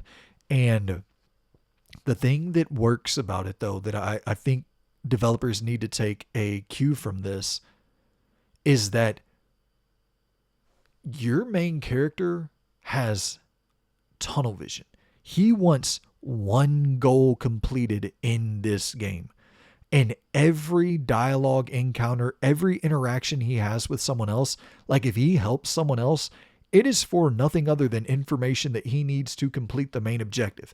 And that eliminates, sure, you have fetch quests, you have side quests that can feel like nothing burgers momentarily, not entirely.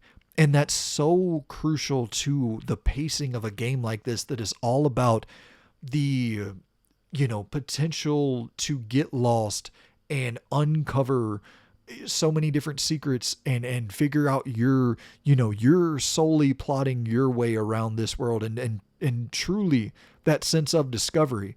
But big but here. I get it. You have to have a central goal that you're constantly trying to achieve, in my opinion, for this to really work. And Atomfall, it works so perfectly because you'll finish the game in 10, 15 hours because your character is like, I gotta get this done, dude. This is pretty fucking important. I don't have time to dick around. And yeah, it's just paced incredibly well for that one. Like it's makes all the sense in the world narratively. And then it drastically cuts down on the tedium and the pacing it benefits greatly from that core design choice of making your character so tunnel vision focused, because you as the player should be fucking tunnel vision focused. Stakes are pretty high here. Shout out to Atomfall. I love this shit. I hope Rebellion makes a lot more games of this, not to be rude, but this caliber, opposed to the Sniper Elite stuff. Man, I mean, when I'm like looking at the ranking here and trying to figure out where I'd put Atomfall, I'd be stunned if it wasn't top 20. I enjoyed it. I really enjoyed it. And I understand the complaints. The gunplay is not great. The core combat loop isn't incredible, but like I didn't want to engage in any of that. I know that sounds crazy, but that's not the type of, when I'm playing a role playing game, I'm typically just trying to smooth talk my way through everything. I want to really, really lean into that, and which it doesn't allow for a ton of flexibility there. Like your character can't become smooth talk McGee, and then like you can't really go in and you got stats, but it's not like a super in-depth RPG to that degree. But regardless, I just, yeah, I I loved Atomfall, really enjoyed it. But we got to place it as well. We can't just drop it and then leave it. Um, okay, so yeah, I think I would go. We need to do a lot of moving and shaking here. Tony Hawk would be above Vampire. It would be above Ninja Gaiden 4. Atomfall would be above both of those as well. Atomfall, I think, would be above Tony Hawk. I love that's fucking close, man. I I don't know. Jesus, that is tough. MGS3's topping this 11 to 20. I'm almost certain, but I think Tony Hawk comes right behind it. And then Atomfall in third of those three. Next up on the block to be chopped, we got Assassin's Creed Shadows. And I put probably 15, 20 hours into Shadows before putting it down. Not a bad game. Like it's a totally competent video game that I just could not continue playing. It's back to, and I guess rankings inherently are going to draw comparisons between games, but to go to the obvious one, when you're looking at something like a Yotei and you're talking about a story that you actually give a shit about, and production quality and cinematic value that is strong and gets you invested in the world and the characters, I'm just like, it opens up so dope in Shadows. And like Yasuke's story, the premise to start off the game is so badass. And you know, it's got this setup that I'm very much on board for, but it just dies such a sudden death. It opens so strong, and then it's just a whimper for the next 15 hours of like nothing happening in the story to latch onto, to care about at all. And I don't know, man. For me, I would have to rank it fairly. I mean, I understand for a lot of people, like the gameplay loop in Assassin's Creed Shadows is dope. It is good, if not great. But if you're going to push me to play a game for 60 plus hours, you gotta give me something to chew on narratively. I think I would drop Shadows at the top of the C tier. No, man, no. Because if I, like, when thinking about Silent Hill F, this is weird to how do I say this? Because this is a weird scenario that I don't even know. I might have to have you guys let me know if this is crazy. Okay, so the game that I played in Silent Hill F, I like Assassin's Creed Shadows much more than that. More than that. Not much more, but more than Silent Hill F, the game I played.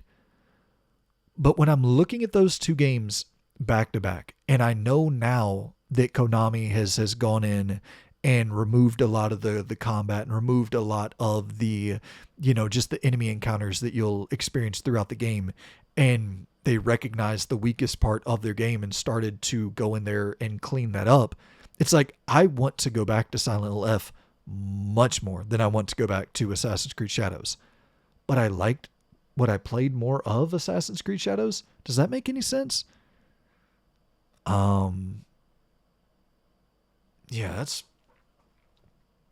that is weird, man. Assassin's Creed Shadows is like one of out of everything on this list almost, like I want to go to Tainted Grail. I want to replay that more than Shadows. I want to jump back. I would rather jump back into Borderlands 4 than Shadows. But yeah, I'm going to just drop it below Silent Hill F. That's one that I could see falling very low or topping the C tier. That's weird because there's things I really like about it, but I would never want to play that thing again. It did. Yeah. You got to do something for me with the story to want to see something through for 70 hours. All right, next up on the chopping block, I don't have a ton to say about this one, but we got The Phantom. This is a 2D beat 'em up of sorts, and it is at times, or at least when I played it, barely functional as well. It is a very, very, very unpolished video game. Listen, man, in terms of it's fucking hilarious trying to even think of words to say about a game to describe it that's any different than anything I've said 100 times already in this video. So yeah, I think I've said all the words that describe video games at this point. The Phantom's it's not, yeah, it's not good. It's certainly not good. Yeah, I think that's going to be my description for The Phantom. It's certainly not good. I would put it in the D tier. I would go, yeah, I'd go below everything in the D tier. It would be the bottom of the D tier. I know that sounds rude. I know it's a smaller team. I hate that, but at the end of the day, I got to give you my honest opinion. The game, I mean, I remember talking about it when we did the rankings in whatever month that was, probably March, April, whatever, and whenever the game came out. And I remember like literally just being completely stuck in levels, unable to advance. Once again, all the enemies wiped off, or just, floating through the air as I jump. And it just, yeah, I was able to finish it. I finished the game. It's at least finishable. I'll give it credit there, where something like Tainted Grail, The Fall of Avalon for me was not finishable. It was just completely broken. But I think I'd just rather continue playing the broken build of Tainted Grail that I have than go back to the Phantom. This seems unnecessarily rude to a smaller team, but just, yeah, gotta be real with you guys. It didn't land for me at all. Next up to rank, we have WWE 2K25, and this was certainly a weird year for the WWE 2K games, because they did that island mode this year, which was a big focus for them in terms of expanding the experience on offer. And what they did essentially was like, in my career, where you have your like park mode and your rec mode and all of that, they're trying to figure out how to add that into WWE 2K25. And there's going to be a massive problem there, because it's just, it inherently doesn't work the same as it can in a 2K. They just don't mesh like that. It's you're looking for something completely different in a competitive basketball space than you are in like a, simulated, controlled, like the outcomes are known, and it's a theatrical performance. It's not, there's no sport being played it's all of the sport, all of the competition, all of the intrigue is the politicking backstage. It is the shady, weird shit that's going on, to where people are manipulating their position to climb the ranks. And like, that's the fascinating part of wrestling, and the stories that are being told. But like, trying to create something to where it's like, okay, we're going to figure out how to build our competitive online scene. And I don't know, I can only speak for myself, but I don't give a fuck about that even in the slightest.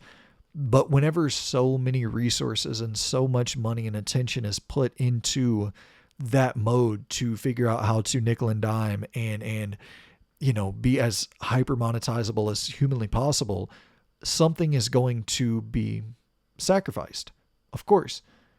And this year it was unfortunately the story mode.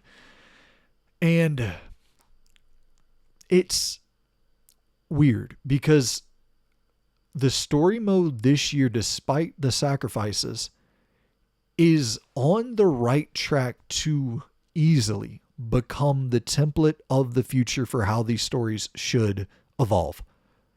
Where it is almost to the point where it's like a full-blown role-playing game, where you have a fucking ton of agency in this story. I played through it, I think, 3 or 4 times. It's only like 5 hours. That's, once again, kind of back to the problem. It's very, very short, breezy. It encourages replayability, which is dope. But I played through it 3 or 4 times, and I got drastically different scenarios that played out. Like, not just, oh, you're teaming with a different person. No, you're seeing an entirely different arena. You're seeing an entirely different, match type that is unavailable in the base, or at least as far as I was aware, unavailable in the base game until you experience it through this career mode, and then you unlock it. And then just, there's shit that's going on in this career mode, different gear that you're going to be presented with, and different rivalries that you're going to be presented with, and entirely new storylines that are popping up depending on the choices you make. That's the shit. Like, I was so impressed by the level of detail in the choices that you're given. If we got that and it was, say we got that and it was, instead of being a 5-hour thing, it was 15 hours. With that level of branching possibility, this would be the greatest wrestling game ever made, bar none, for me personally. Because the gameplay is tremendous, fucking fantastic. They are nailing it with the gameplay on offer in these 2K games. They're at the point, I would say, of almost perfecting the gameplay at this point. I don't tinker, don't touch, just keep doing with the slightest iterations, add new match types, add new stuff like that, new weapons, but the gameplay is excellent, man. It's so good. They're on the right track. They got to get out of the island and all of the thought process around how to monetize this as much as possible. If they're focused solely on creating a great product, they're on track to have the greatest wrestling series of all time if they can solely focus on quality opposed to post-game monetization. All right, so 12-minute ramble out of the way. Now we got to rank WWE 2K25, the toughest task of the day. I think for our ranking here, we're probably looking... Seeing the mic popping. I'm hitting too many P's in the mic. The mic be popping. We're probably looking at fucking A. Yeah. I know it. People are going to hate it, but 11 to 20. And I'd put it above Bloodlines. I'd put it above NG4. I'd put it above Atomfall. I'd put it above Tony Hawk Pro Skater 3 and 4. I'd put it above Metal Gear Solid 3 Remake as well. It's a me problem. I'll admit it. But dude, let's talk about a epic fucking little video game. Cabernet is completely unexpected. Surprise hit of the year for me. A game that I know nothing about. I just see it pop up on the PlayStation storefront. And I'm like, sure, vampire chick. Why not? Why not play a game with a vampire chick? I'm thinking it's like a point and click adventure visual novel, something, but sure. And it has elements of that, no doubt. But there's like a real role-playing game in here, but like real stats and progression and choices that you're going to make that are going to impact your relationship with different people. And these things are held on to and accounted for the long haul. And going in like very, very light immersive sim elements. Like, oh, I'm going to break in through this window here. I'm going to transform into a bat and I'm going to shimmy along in this 2D, not platforming, but 2D section where I'm going to shimmy along and jump in through this window here. And oh, damn, now I found some money. That's a lot of money. I could use that money right now. I'm pretty broke. And do I take the money? I kind of know the person who I might be taking the money from, and maybe this will come back to haunt me later. And just accounting for a lot of things, man. This is early, a January title, if I'm not mistaken. And it just completely caught me by surprise. And I played through it once, and the game hard locked on me. Game breaking bug. Could not finish it. I'm like, motherfucker. I was so bummed out because I was enjoying it so much, and I ran into side quest bugs. I ran into bugs galore with this thing. But it's the thing where I was digging it so much, enjoying it so much, that I just kept coming back to the game throughout the year. A couple months go by, a couple weeks go by, check back in. Damn it, it's still locked. A few more weeks. Damn, it's still locked. And then one day there was this big update for the game, and it fixed it. And I was able to go in, finish the game, see that there was still a side quest that was blocked off for me, which bummed me out. But I was doing everything in this thing. I probably put 20 plus hours into it. You can probably get through the game in 6-7 hours, something like that. But I wanted to see everything, man. And yeah, this really, really surprised me. I know we're in a year with Vampire the Masquerade Bloodlines 2, and you got you a big vampire RPG there, but I certainly think this little indie vampire RPG is, without a doubt, the vampire role-playing game of the year. That's a new category for the Game Awards. The vampire role-playing game of the year. Blood of the Dawnwalker versus whatever the fuck else is out in 2026. I mean, I guess it'd be pretty much the same thing as fighting game of the year, right? Where it's like, well, we got 2 games that came out, but there was a remaster. Can we throw that in there?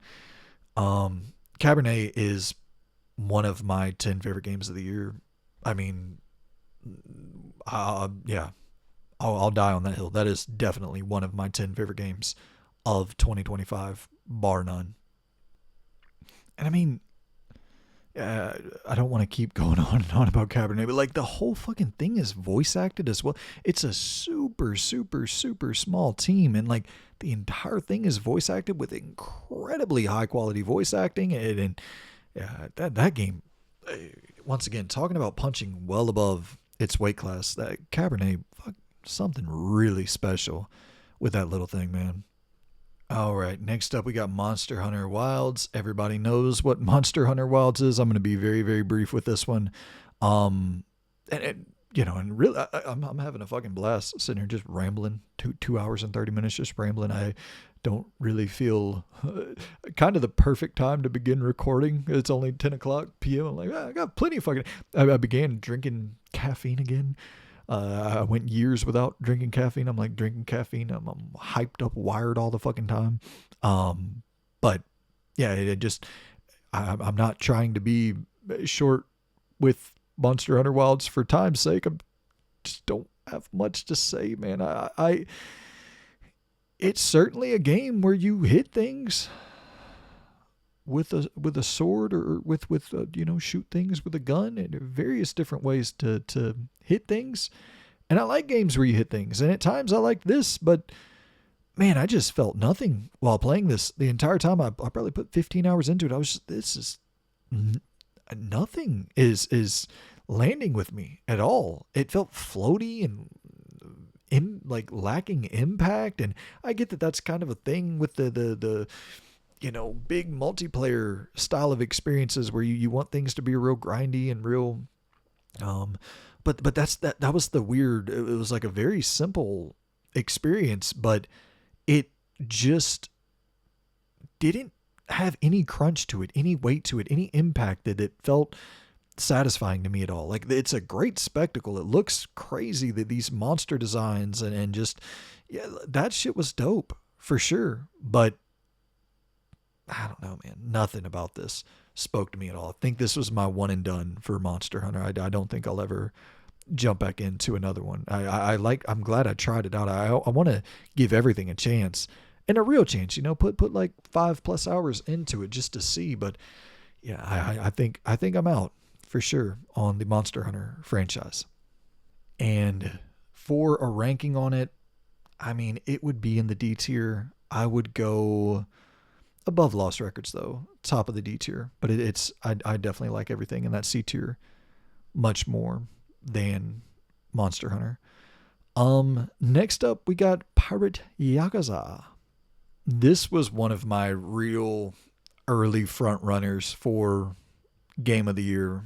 Pirate Yakuza, I mean, I love Majima, so getting to play an entire game with him as the main character, that fucking totally ruled for me. And leaning into the character action elements of the franchise and just having the juggling system, the pop-ups, and being able to juggle enemies in air, and it just I really really dug the combat loop a whole hell of a lot in Pirate Yakuza. And you know, there's things about this game, like I didn't complete everything, but there's certain just weird side quest one-offs that you'll run into, and even I don't want to spoil anything, but there's shit that just I would have never in a million years expected to pop up in this game that do, where yeah, it's tough not just to spoil it, but even if I kind of begin to describe it, like the main thing that it does is such a shocking spoiler that yeah. And I want to compare it to another game that released in 2023 from a studio that makes these choices from time to time. I'm just fucking walking circles around a very obvious point here, but anywho, it's just it does some shit that is incredibly unexpected. And I think that the naval combat on offer here, you know, the ship combat and the customization, and then going out into the world and finding your different party members and or your different crewmates, and then being able to like party on the ship, and then, you know, it's just good. It's just really fucking good. It's really fun. I don't think the main story hit incredibly hard. Like I definitely like something like a Yakuza Zero's main story more than Pirate Yakuza, but for a spin-off little thing, this I adored Pirate Yakuza. So yeah, that's gonna rank fairly high for me. As for the placement, I am thinking yeah, 11 to 20. I don't think it's going to crack my top 10, but barely outside the top 10. It would definitely rank above Ninja Gaiden 4. Above Atomfall? I think so. Above Atomfall, but below Tony Hawk Pro Skater 3 and 4. You know, the thing, not to continue on with the Pirate Yakuza stuff, but like, I just think about the weird spawning the fucking mythical animals to fight alongside you in battle. It's this weird mashup of all these weird, you know, taking elements from the character action space, and yeah, it's absurdist horseshit that I ate up and had a smile on my face the entire damn time. So fun. And then the arena battles with the boat, fucking challenging but excellent. So good. Next up, it is time to talk about Tiny Terry, because that motherfucker went on a turbo trip.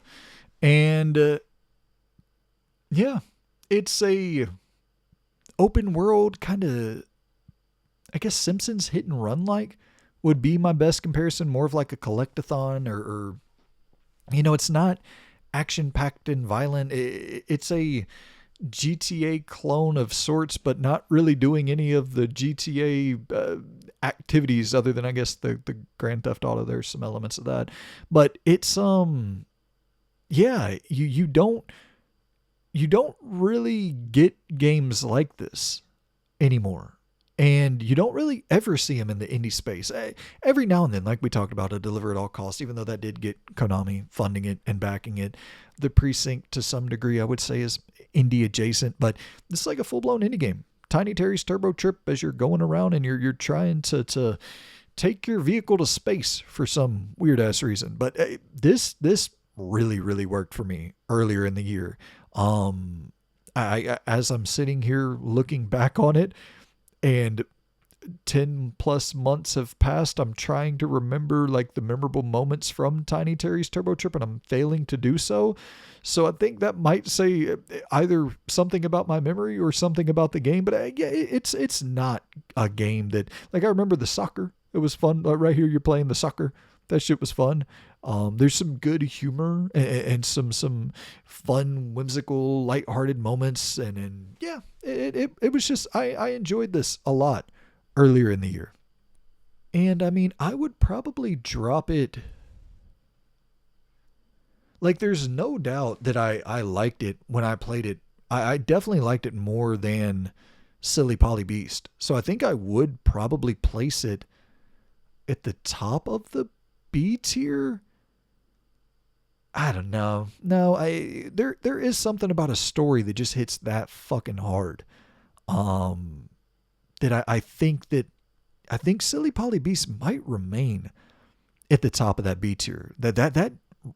That's something that'll always stick with me. And when I'm thinking about Tiny Terry's Turbo Trip, I just remember liking it. I don't remember really anything else about the game, which that's the recency bias though. If I would have come in here right after playing it, I probably would have been able to, I remember the thing where we did something. You know what? We might have to drop this a couple more. I'm going to go let Eriksholm go ahead of Tiny Terry's Turbo Trip, even though that feels wrong. That game brought me a lot of joy when I played it earlier this year. Eternal Strands is next up. This is one that, almost for the same exact reasons that I kind of dislike the Borderlands formula, is kind of the same exact reasons why I dislike Eternal Strands. Hear me out on this. It's just all of the unnecessary items and the looting and the okay, I need to go and craft a upgrade to this thing, and it's that's fine and dandy, I guess, but it just, to me, it's like, all right, let me go and find a decent weapon that I like and go and fuck some shit up. I don't really want to spend a bunch of time crafting and gathering materials, and like that's never been something that really appeals to me in games, and that's the reason that I jumped off of Eternal Strands. Otherwise, I was liking the hell out of this. It's just an open world thing that takes influence from a Shadow of the Colossus as you're climbing these monstrosities, and you're, taking down these titans and dragons that are flying around, and you have the elemental attacks, the wielding fire and wielding the ice and trapping the enemies, and then making them become immobilized for moments, and yeah, just the gameplay was fun as hell. I just wish it wasn't so looty and crafty, and then what a fucking childish noise. Yeah. It's like, what the fuck are you doing? Eternal Strands, I mean, I would put it in the C tier. I would go, once again, this is a weird spot. I would go above Lost Solicide. Why is Lost Solicide so high? Well, I guess it is ahead of everything here, but I would go Eternal Strands over. Man, I'm starting to develop these weird classifications where I was about to say, if Eternal Strands did like a no build mode, a no crafting mode, it just allowed you to fight the fucking monsters with whatever sword you pick. It's like, oh, that's not the game. You're asking them to make a different game, and then you would rank it higher. I don't think that's how this works, buddy. And next up, we got Big Helmet Heroes. This is a 3D kind of beat 'em up of sorts. Castle Crashers inspired title, and yeah, it's pretty good. I enjoyed it a decent bit earlier in the year. It's one that maybe hasn't necessarily left a lasting impression on me as we're going through this list, and we're starting to come across like the January and February games. I'm like, oh shit, yeah, right, I got to remember words to say about these things, don't I? But yeah, I had a solid time playing through it. I don't think I'm going to be ranking it too highly, but it was very pretty, very fun. There were elements that were somewhat challenging, but more so than anything else, it was a cozy, just little beat 'em up experience. I think I would drop it in the C tier. I would go above, like, it was a totally polished, totally fine game. I would go, so I'm not going to put it as low as Tainted Grail. I'd go above Borderlands 4, right below Assassin's Creed Shadows for Big Helmet Heroes. It is now time to discuss a big dog. And it's funny, sitting here and talking about the games that we've been discussing that released earlier in the year, and it's like, oh right, Kingdom Come Deliverance 2 was in that camp as well. And as I'm sitting here and trying to remember anything to say about these other games that released in January, February, and struggling as like the memorable moments have kind of left for a lot of them. Kingdom Come Deliverance 2 pops up and you're like, oh, I got a lot to say. Like, this game left a lasting impression on me. And I think I would say one of the top 3 stories of 2025 for me. Maybe number 1. This might be the best story of 2025. I haven't, we do our full blown award show. This will probably come out after the award show. I'm recording the award show tomorrow with Loon.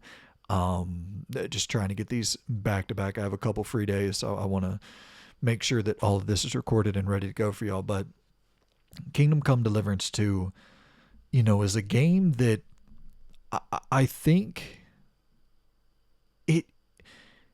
conversation around Kingdom Come Deliverance 2 is always a bit confusing to me.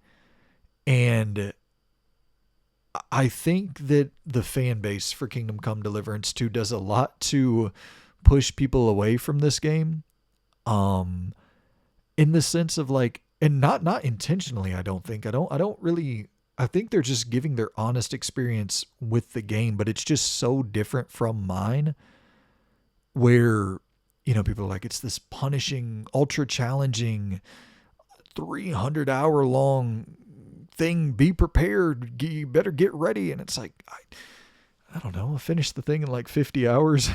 I think that the main story might be around 35, 40, something like that to get through it. I mean, unless you're just dying all the fucking time. But once again, this might be the one where I'm totally on an island for. I don't even understand how that's possible. Unless you were just trying to fight everything in this game. I do not understand how people are talking about they're dying all the time. I parry one time, and then I poke them with my sword a couple times, and then I get back in the defensive position, parry again, and then they're wide open, and I poke them a couple times.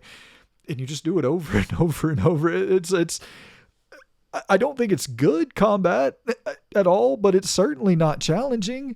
And so, yeah, it's a game that, like, I think that outside of the combat, which I do think is incredibly, incredibly weak, but they're so early. Warhorse. I mean, when was the studio founded? It not even like 12 years ago, something like that. They're early, man. You think back to Grand Theft Auto 1 and 2, with the like DMA design before it became Rockstar, which, anywho, you think back to pre-Rockstar with GTA 1 and 2, like, they had to find their 3. And Kingdom Come Deliverance 1 and 2, I think that this team is still building to their real game, their real magnum opus. And that is scary to think about what the potential could be for that. With this being their 1 and 2, their first 2 at bats for, I believe, if I'm not mistaken, that they formed this studio to create Kingdom Come Deliverance 1. Y'all can fact check me in the comments if they made something before that. But regardless, I think that they're still, like, ironing out the kinks with all of this. And that's scary, because when you're talking about a game that was made for $40 million that is as in-depth, if not more in-depth, than everything outside of, like, Red Dead 2 and San Andreas for, like, an open world experience. What? Like, that's fucking crazy. That is nuts to have a game that, which we talked about earlier, is accounting for so many possibilities of, oh, I just stole this item of clothing out of your store, but then I walked past your store a couple days later. You spotted me and said, hey, fuckhead, that's my item of clothing that you stole that I've been missing, that is my most prized possession. I'm going to kill you if you come fucking with me. And then that's going to cause an uproar. And like all of these things that this game is accounting for it's so impressive, and it's as detailed of an open world game as you'll ever really get outside of Rockstar. And they're still like, they're second at bat. This is their second at bat. I obviously Daniel Vara, he did Mafia 1, I believe was the lead director on Mafia 1, and so he has experience in the open world space, but like, this is their second at bat as Warhorse. I'm gonna swap up the trailer so y'all aren't watching the same repeating loop there for Kingdom Come Deliverance 2, because I feel like I still got a lot more I want to say about this damn game. And it's funny that I feel so passionate about a title that in a lot of ways just I didn't really love. I loved this story, and that's the thing. That's the only thing that kept me going with the game. I don't want to be in fucking 15th century Bohemia medieval period. Like, none of that shit is appealing to me. This game has so many disadvantages just from the word go that just, I don't give a shit about the time period. I don't give a shit about it. Has such an uphill battle for me to get invested in anything that's going on here. And yet I did, like, consistently, to the point where I was like, I gotta finish this main story. I don't even, once again, I'm so impressed by the realism and the attention to detail with the NPC interaction, yada, yada, yada. But I don't want to be there, really. I don't find this world engaging at all. Well, it's engaging, incredibly engaging. I don't find it personally interesting. Yet I sat through 50 hours of this thing because the story was a fucking nail biter, to the point where I've used this anecdote 150 times, but like, one of the standout moments of this game is I'm just sitting in a room full of politicians pouring wine and listening to conversations and developing different strategies for potential use cases for how I can blackmail these motherfuckers. And shit like that is, I would have never in a million years thought going into this game that, or going into any game, that's going to be something that I'm like on the edge of my seat listening to. The writing quality in this thing is stunning. Just the decision to have a lot of the voice actors share the booth together while doing their voiceover work. And so that there is this sort of animated playfulness, this lived in sort of dialogue between the cast members, because they actually are in the room together. That was such a brilliant design decision to, such a brilliant idea to make sure that when they're acting, they're not acting at one another. They're acting with one another. When they're not reading at one another. They're not reading from, like, they're coming together literally, because the story is all about like human interaction. And I think that's the thing where you get past the medieval Bohemian, like all of this off-putting shit to me. And then it's like, no, it's a story about, it's like many stories. It's a revenge story of sorts, but it's a human story. It's a tale about two dudes and somewhat of a buddy cop kind of, we can be a bit of a fuck up at time. We can fuck some shit up. We can end up in scenarios that we didn't necessarily account for. And now we got to figure out how the hell we're going to come back from this. And well, let's sneak into this wedding, or let's just all these different scenarios where a wedding, you know, such a mundane, trivial, like it's nothing that you haven't seen a million different times in a million different movies, television shows, video games, and it's in one ear and out the other in 99% of those, you know, different stories that you've read and watched and played. And Kingdom Come Deliverance 2 has like the dopest fucking wedding of all time, where everybody in that wedding has something interesting to say and something interesting to add to the overarching kind of story that's about to develop. And yeah, man, it's a masterclass in narrative design, and a masterclass in building a simulated world with this level of detail. There's only one other studio that does it like this. It's the studio that has a game that just sold 200 million copies, and then Red Dead 2 is the 4th best-selling game of all time. You gotta understand that this is the level that this team is playing at. This is the level that Warhorse is playing at. Unless they massively just step on a fucking a landfill of rakes, they have the makings of, I mean, they're not going to ever do it with Kingdom Come Deliverance. There's a limited appeal to a medieval, you know, Bohemian 15th century. Like that's not going to catch on with the tens of millions, and maybe they don't need it to or want it to. And I mean, the budget was only $40 million fucking dollars, so they definitely don't. But the talent, the craftsmanship, the level of world building, the attention to detail, these things do appeal to broad audiences. You know, I it's the thing where, like, I don't want to say, go just make a fucking fantasy game. You got the mold right there to make you $1 billion fucking dollars. Just add a little cutesy fucking dumb spell in there. But it's like, well, they're like, that's the whole reason we wanted to make this game. We wanted to avoid all that corny shit. And I get it. But at the same time, that fantasy genre, it just seems to appeal. Like, I don't really like fantasy games either. I want you to go back to Mafia.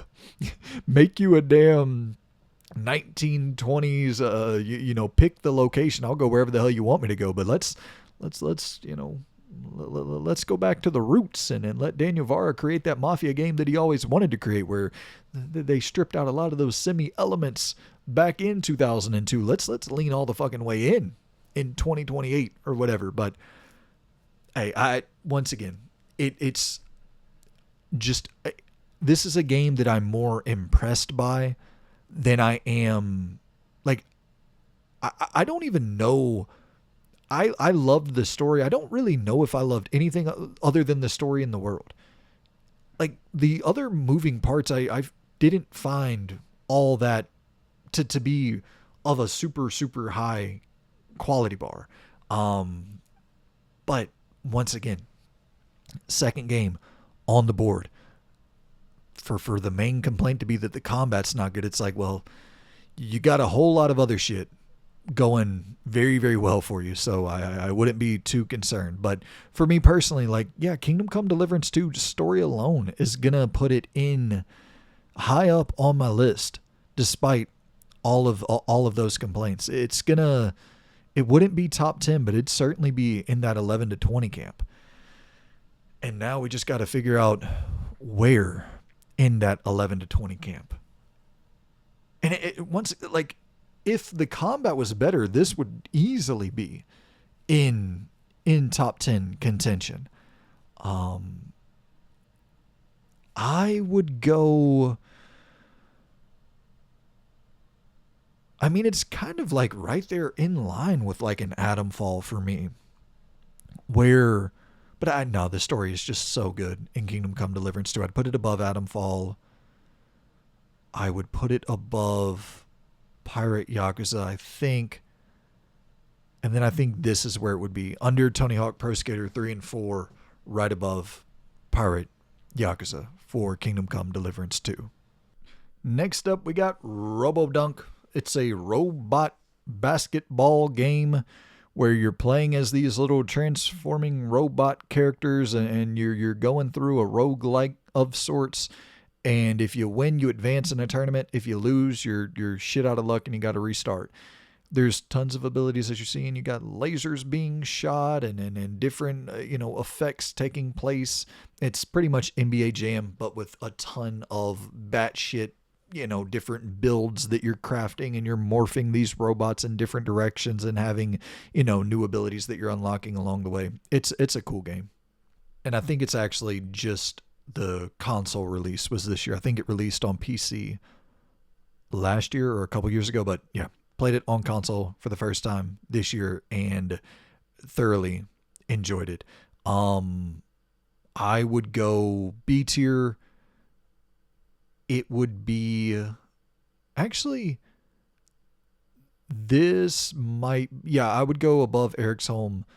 That damn silly Polybeast is just sitting there pretty at the top of that B tier, and I'm not quite sure why, but it's staying there.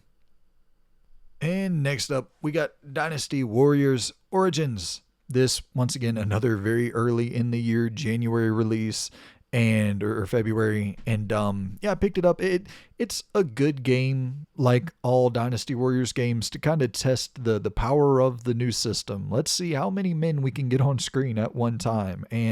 But to be fair to Dynasty Warriors Origins, it's significantly better than the other games that I've played from the franchise, where you actually have like real defensive mechanics now, and they're attempting to tell a little bit of a story, but as you see, just like the dodging and the moving around and the kind of tightening the over the shoulder perspective, like it's a significant step forward and a real attempt at not just kind of relying on the old tried and true formula and giving you that, like, as you see, you're fucking up a ton of dudes on the screen at once. It's fun, but they did more than that, and I respect it. It's one of those franchises where I'm fine putting 4 or 5 hours in, and I think I actually, to be fair, once again, a testament to the game, I think I put like 10-12 hours into Dynasty Warriors Origins, so I enjoyed it more than I enjoy most games of this ilk. But yeah, pretty solid. As for a ranking on it, though, I think I'm looking somewhere definitely in that C range. Probably, I would say above No Sun to Worship, above Wheel World, right below Borderlands 4 for Dynasty Warriors. It's kind of funny to have Dynasty Warriors and Donkey Kong back to back here, because I view the games similarly, where I don't know, like tech demo adjacent or something to that effect, where Dynasty Warriors Origins, I'm like, ooh, a lot of men on the screen at once, a lot of shit going on here. And Donkey Kong Bonanza, I'm like, ooh, I can break a lot of things, and then I can go very deep with my breaking, and you're giving me something to break. And shout out to Limp Bizkit. It's just like, I have a thing with Nintendo where I've talked about it in the past. I'm changing my mindset a lot on Nintendo. For the longest time, I played games to finish games. And that was a big reason why I never got involved with Nintendo software or hardware to play the software, is I don't really think they make games that I ever want to finish. But I'm kind of to the point now where I don't care. Like, I value this as once again, everybody, this is not a universal, I understand that this is not a universal agreed upon sentiment here, but like, I'm cool with paying $60, $70 for 10 dope ass hours. And I think that's what I got out of Donkey Kong Bonanza. I played it for about 10, 15 hours, something like that. And I had a lot of fun. And then I was ready to put it down. I was like, nothing's happening narratively that, like, I can't wait to see the next Pauline bit. Like, I don't give a fuck about Pauline. I don't give a fuck about Donkey Kong. But I like breaking shit in this big sandbox. You've created an entire game that it seems the point of it is to destroy and that's it. Just destroy shit. And as somebody who like grew up with your red factions and your mercenaries and games where that was like one of the sole purposes of the game's creation was to have a world that you can fucking destroy. I love that. Like the idea of like a teardown and games that are designed around just breaking shit. But Donkey Kong allows you to break shit on a totally different level where there's sub levels of breaking shit. You're breaking down into a world, and then there's like, oh, well, I can break even a little bit further. And now I see there's a pathway forward. I'm going to punch through that. And that opens up to an entirely new area. It's crazy. It's a crazy level of design to just to build an entire game with this range of possibilities for how you can destroy the world that they created. It's very impressive. And it's very impressive that something like this was even, because when you're thinking of how to make Donkey Kong relevant in 2025 and how to make a game about Donkey Kong that are you aping a little bit from your Mario Odyssey of sorts, and you have to take some of those design principles with you moving forward, as it's one of the highest rated 3D platformers of all time, and not the same exact team, but parts of the same team making Donkey Kong Bonanza. Like, yeah, that's right. Like, totally understand, but they made their own like completely unique thing here with Donkey Kong Bonanza that you can't really compare this to anything. This is such a specific creation here that is designed around a sole character. Like nobody, this can't be any game other than a Donkey Kong game. And I don't know, I respect the fuck out of that. Like, no offense to a Breath of the Wild or whatever, like that could be anyone. You know what I mean? Even a Mario, like that can be place any random character, new character, old character, like anybody. But like this is a Donkey Kong ass video game, and yeah, I don't know. I respect the fucking fact that it was made. I respect the fact that they spent so much money on such a weird concept, and like it worked. So shout out. But now we gotta rank the old donkey or monkey, whatever the fuck. Let's throw Donkey Kong Bonanza in with the... So if I put him in with the B tier, something has to drop. Ooh. So we actually filled up the B tier and the C tier. They're both at 10 games apiece. Okay. Interesting. It might be the easiest solution to cut the D tier entirely and go 31 and below for, yeah, that's going to be the move. All right, so I actually made some pretty significant changes here.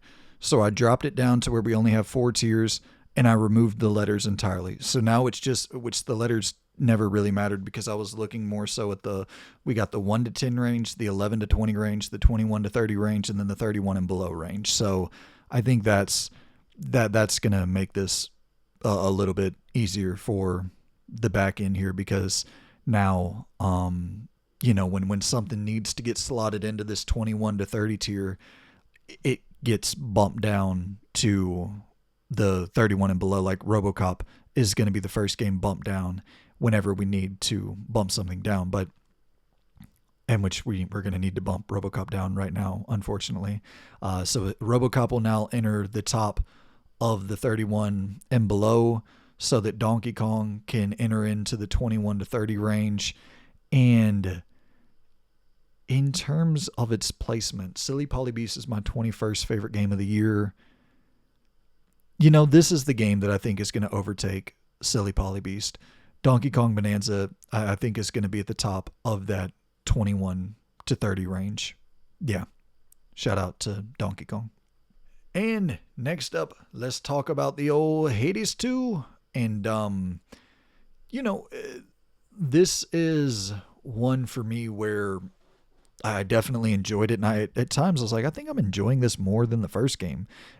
Just really got addicted to it for a couple. I think there was one day I played like 5 hours straight. I just was really in a groove with it. But ultimately, I think there hit a point with Hades 2 where I was just like, okay, obviously more, they have more going on here with the with the systems, with like the witch powers and all the different abilities on offer, but and the different weapons, but it was still more or less just more Hades. And I understand for millions of people out there that's all they really wanted. But I don't know, man. I liked Hades 1 a good bit. I finished like the main boss, and then it's like, well, you got to finish it 10 more times for the real ending. I was like, I don't think I want to do that. So I just kind of bounced out. And with Hades 2, they reached a certain point where I was like, I don't necessarily know if I need more Hades right now. And I still really liked it. A really, really fun video game, undeniably. But yeah, just was like kind of Hades'd out at a certain point. As for ranking, how do you rank Hades'd out? I would say, sir, Hades'd out is probably going to be in the... Here we go. So we're going to have to drop another game down into the 31 and below camp, which is unfortunately going to be Neon Apex topping the list there for 31 and below, as Hades 2 jumps into the 21 to 30 camp, and Donkey Kong Bonanza at 21. Hades would probably go right above By Sweet Carole, right below Despelote, I think, for my ranking. So yeah, we'll put it at 29 for Hades 2. All right, next up on the ranking board, we have Doom: The Dark Ages, and I probably played about 7-8 hours of Doom: The Dark Ages, maybe even a little bit less, 6 hours, something like that. And yeah, I mean, it was fun. It's no doubt fun. It kind of falls into that same Donkey Kong Bonanza camp of like, nothing is landing here narratively whatsoever. I don't care about the story whatsoever, and I think I've seen the fun shit.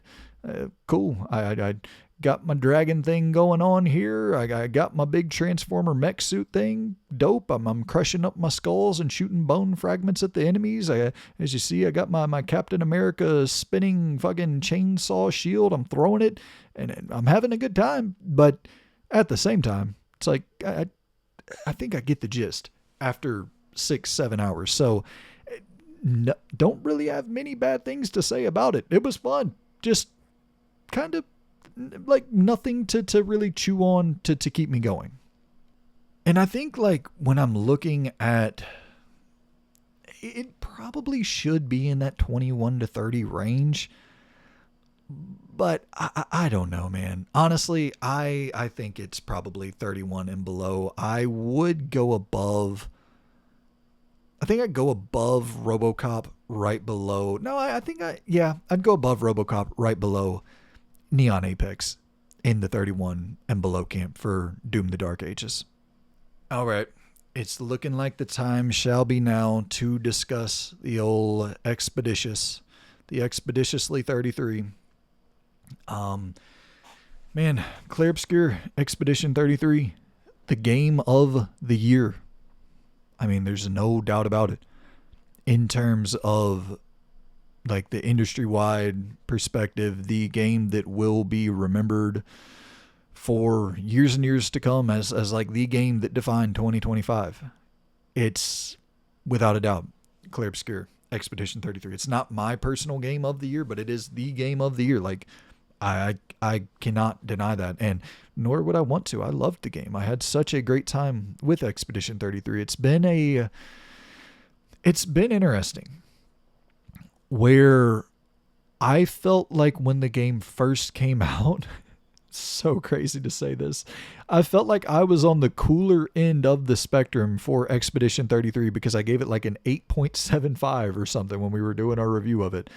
And I was, it's crazy to think of an 8.75 as the cooler end of the spectrum, but it's been such a 2025 with this game in specific has been such a fascinating year into the polarization of games and the way that like nuance and just in-depth discussion about games is almost completely fucking died. It's like a lost art.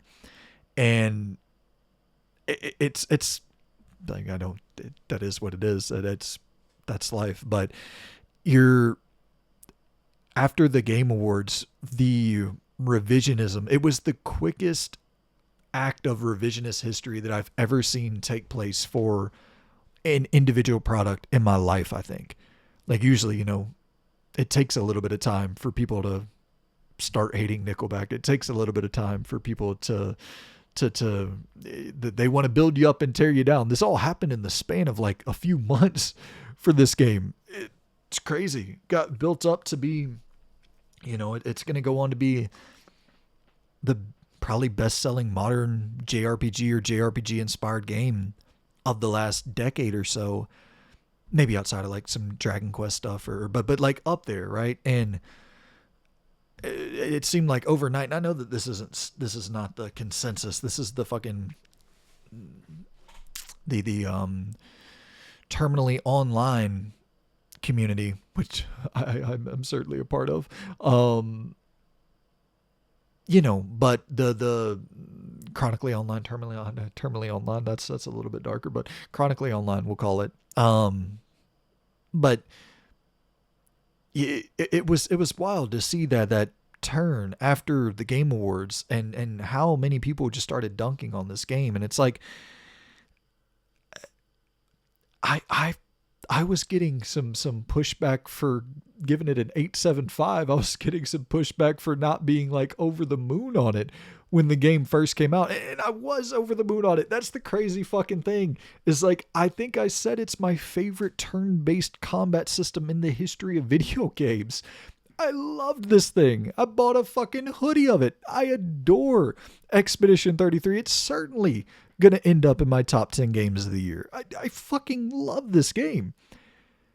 And now it's like, I feel like I'm on the hotter end of the conversation after the immediate revisionism surrounding the Game Awards, or following the Game Awards. Wild how this happened. I've never seen it like this before. And it's to me, the thing about this game that makes it so special and will be remembered as like the game of 2025.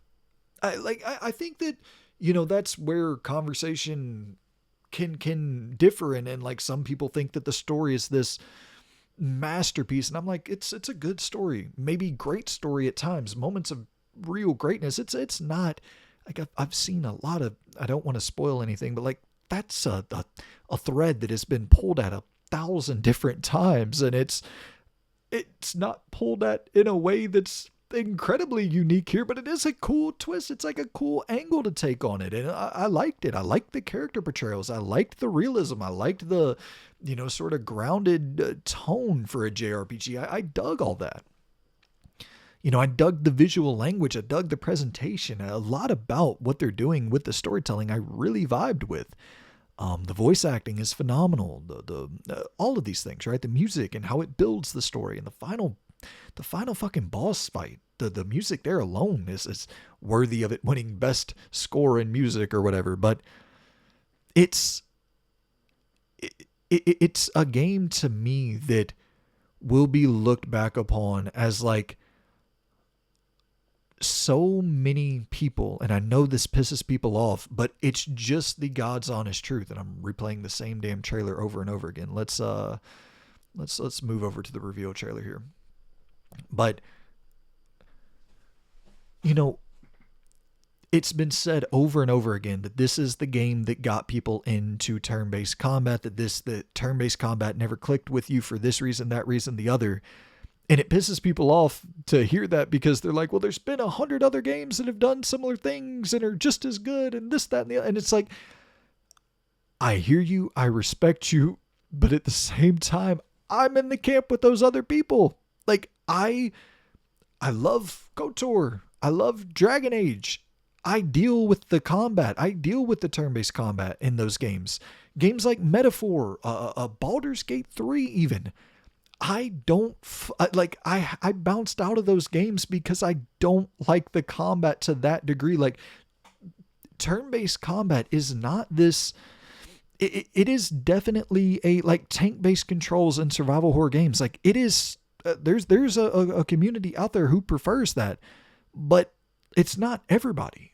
You know, it is a thing of preference, of taste, and like I can't tell you why necessarily that Expedition 33, the combat clicked with me so much more here than it did in Metaphor, that it did in Dragon Age, KOTOR, or any other example for any turn-based game I've ever played in the history of my existence on this planet. It clicked with me more for this than those games. And sure, you know, you go into your Shadow Hearts and you go into your Mario RPG games and like, I don't have anything to say. I didn't play those. Maybe if I did play Shadow Hearts and Mario RPG, like maybe those would have been the games that really clicked the turn-based mechanics into my brain to process like, oh shit. Okay, this actually is fun. I actually am actively involved in combat. And I'm, you know, even if it's limited, I'm pressing a couple buttons that are having to be in sync. And then the sound design of syncing up with the, okay, well, here the attack's coming and they cue the sound up perfectly. And let me press the button. And is it QT adjacent? Sure.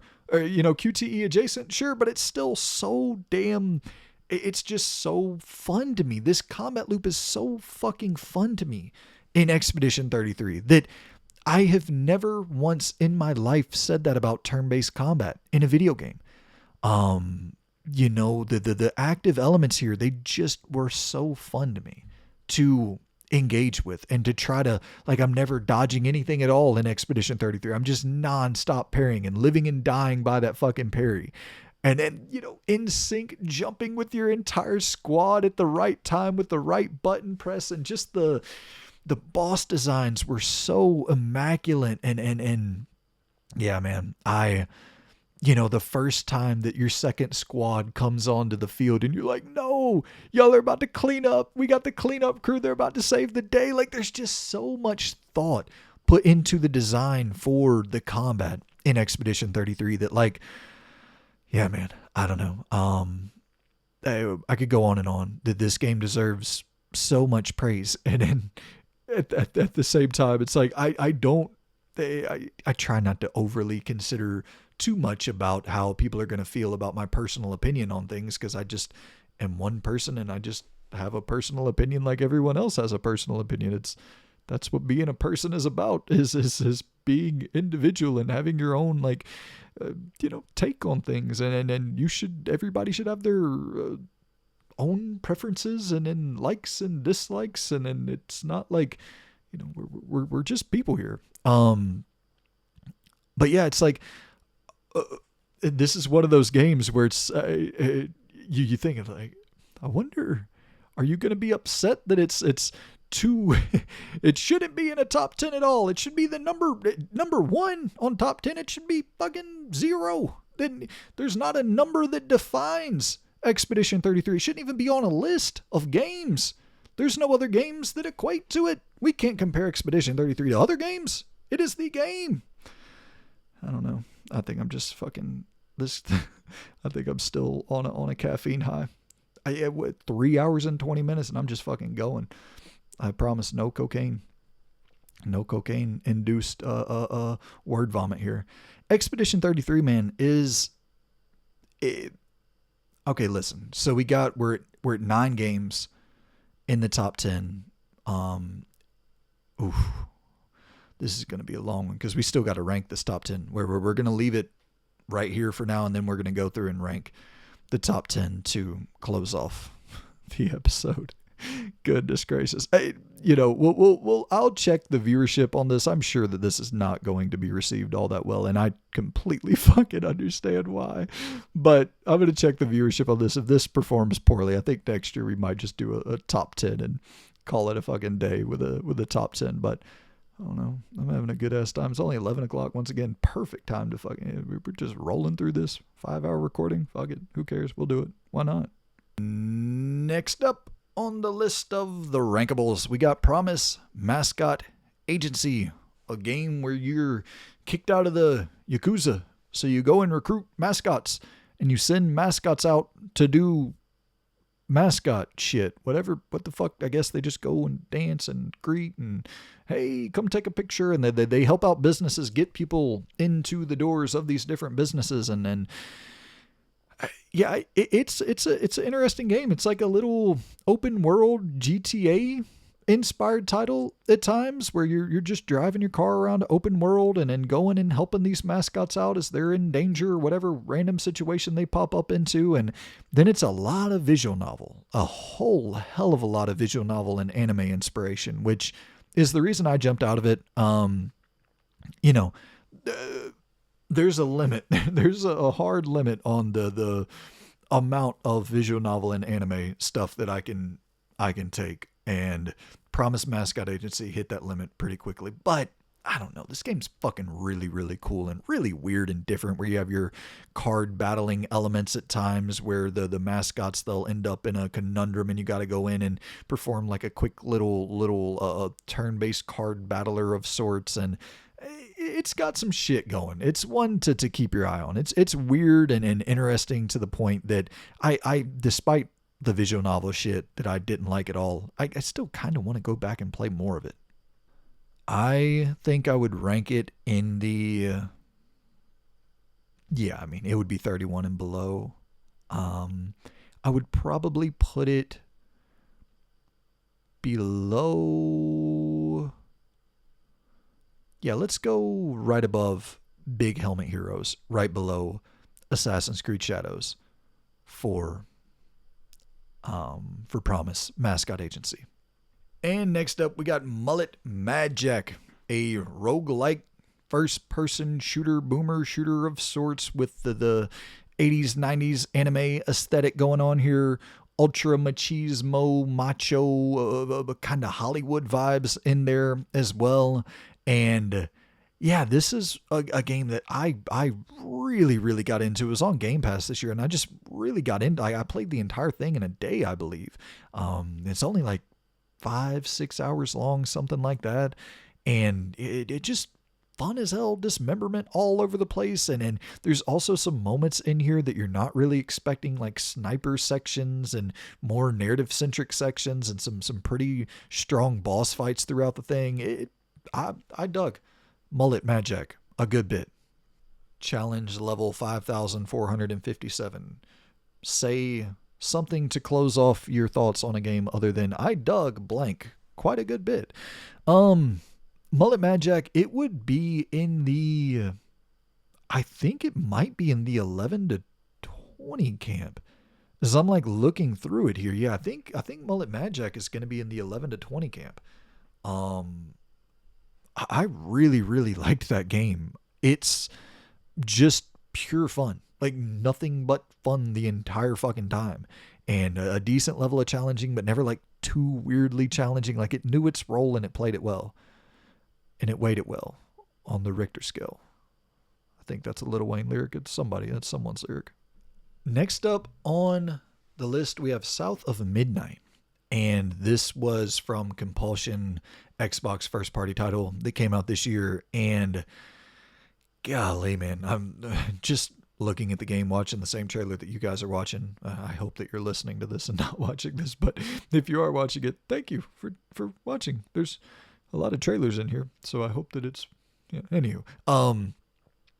It's visually, man, this thing is just stunning with the stop motion effects going on here and just the deep south sort of mythical angle being touched upon, and then it's musically, it's the best game of like the last decade that like soundtrack wise. I don't know if I have ever played a game with a soundtrack that is as memorable as this one ever, and maybe best isn't even the right word. Maybe memorable is the better word to say there, because like you have your epic orchestral music throughout many, many other games that absolutely will hit at the time, but the memorable factor, I don't really know. Whereas like I'm sitting here in Ben Jesus' name. Like I can hear these songs in my head.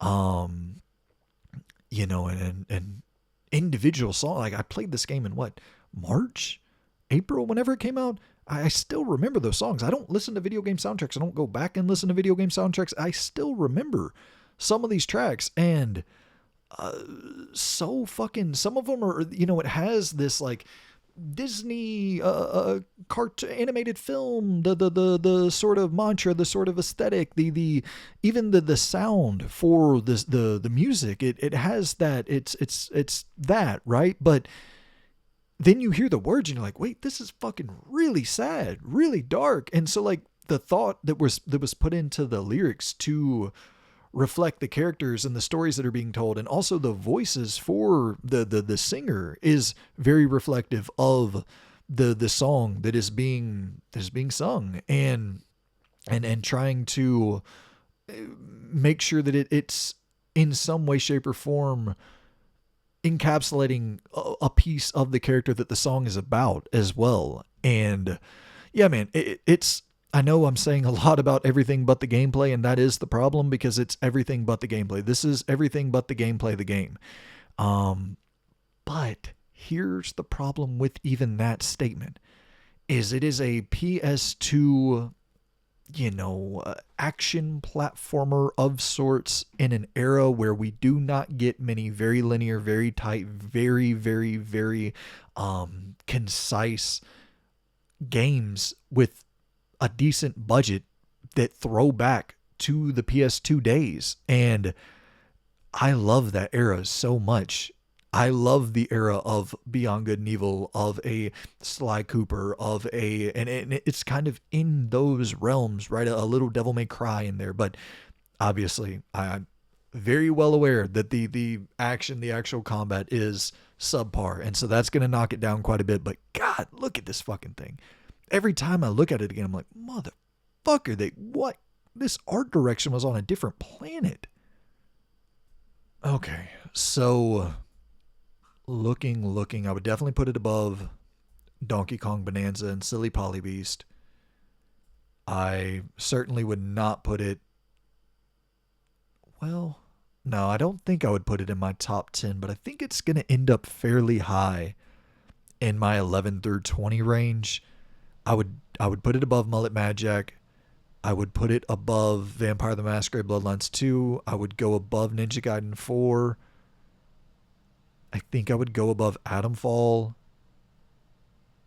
And I think I would drop it right under Pirate Yakuza, right below Atomfall for South of Midnight. I really, really enjoyed that game quite a bit. So that would put it at 11, 12, 13, 14, 15, 16 on my top, 700 games. How many ever fucking games? I thought I had like 50 games. I feel like we've done 500 games already. Dude, Split Fiction was this year as well. Yeah, that was certainly this year. Oh man, oh man. Okay. Yeah, 2025 was something, man. Split Fiction is one of, if not the greatest co-op game ever made. So there's that. There's an opening statement. I can't believe the thing that they made. I can't believe what Hazelight cooked up with this thing. It is maybe the most moment-to-moment fun on this entire list. It's a game that like brings you so much fucking joy, and it's one that I've talked about this 100 times, so I apologize again and again and again, but this is a very anybody who watches frequently, there's a lot of redundancy going on throughout this entire list, but I guess I can only recap my own thoughts on a thing, and if like my thoughts are my thoughts, they only go so far. There's only so many of them available. But I just think that this game is you can't find, if you can find me a person who didn't have fun playing this, like, I don't care if you are I guess from like 5 years old to 75 years old, unless you are a miserable human being, or just yeah, I guess there's circumstances that I could maybe possibly, like, I don't think anybody is not going to fucking like playing this. Sure, the story sucks. It's not, and then, I think that's a little bit fucking overblown. We're talking about, listen, in a world of video game stories, it's serviceable. It's fucking serviceable. The moment that they said there about there's one moment that really does stand out to me about just about the thing of health and people getting older, and a writer being able to write someone into good health because they can't have that in reality. Like, that's touching, man. That's a really touching notion to even touch upon. I've never thought of that. Of, not to go in, we're about to go in depth on Split Fiction story and the philosophy behind it. Let's save that for a rainy day. If I'm completely out of content, that'll be the day where it's let's deep dive into Split Fiction story and the lore behind it. Let me make a 7-hour Elden Ring lore guide to tell you why Split Fiction actually has a good story, even though you didn't see it. I'll explain it.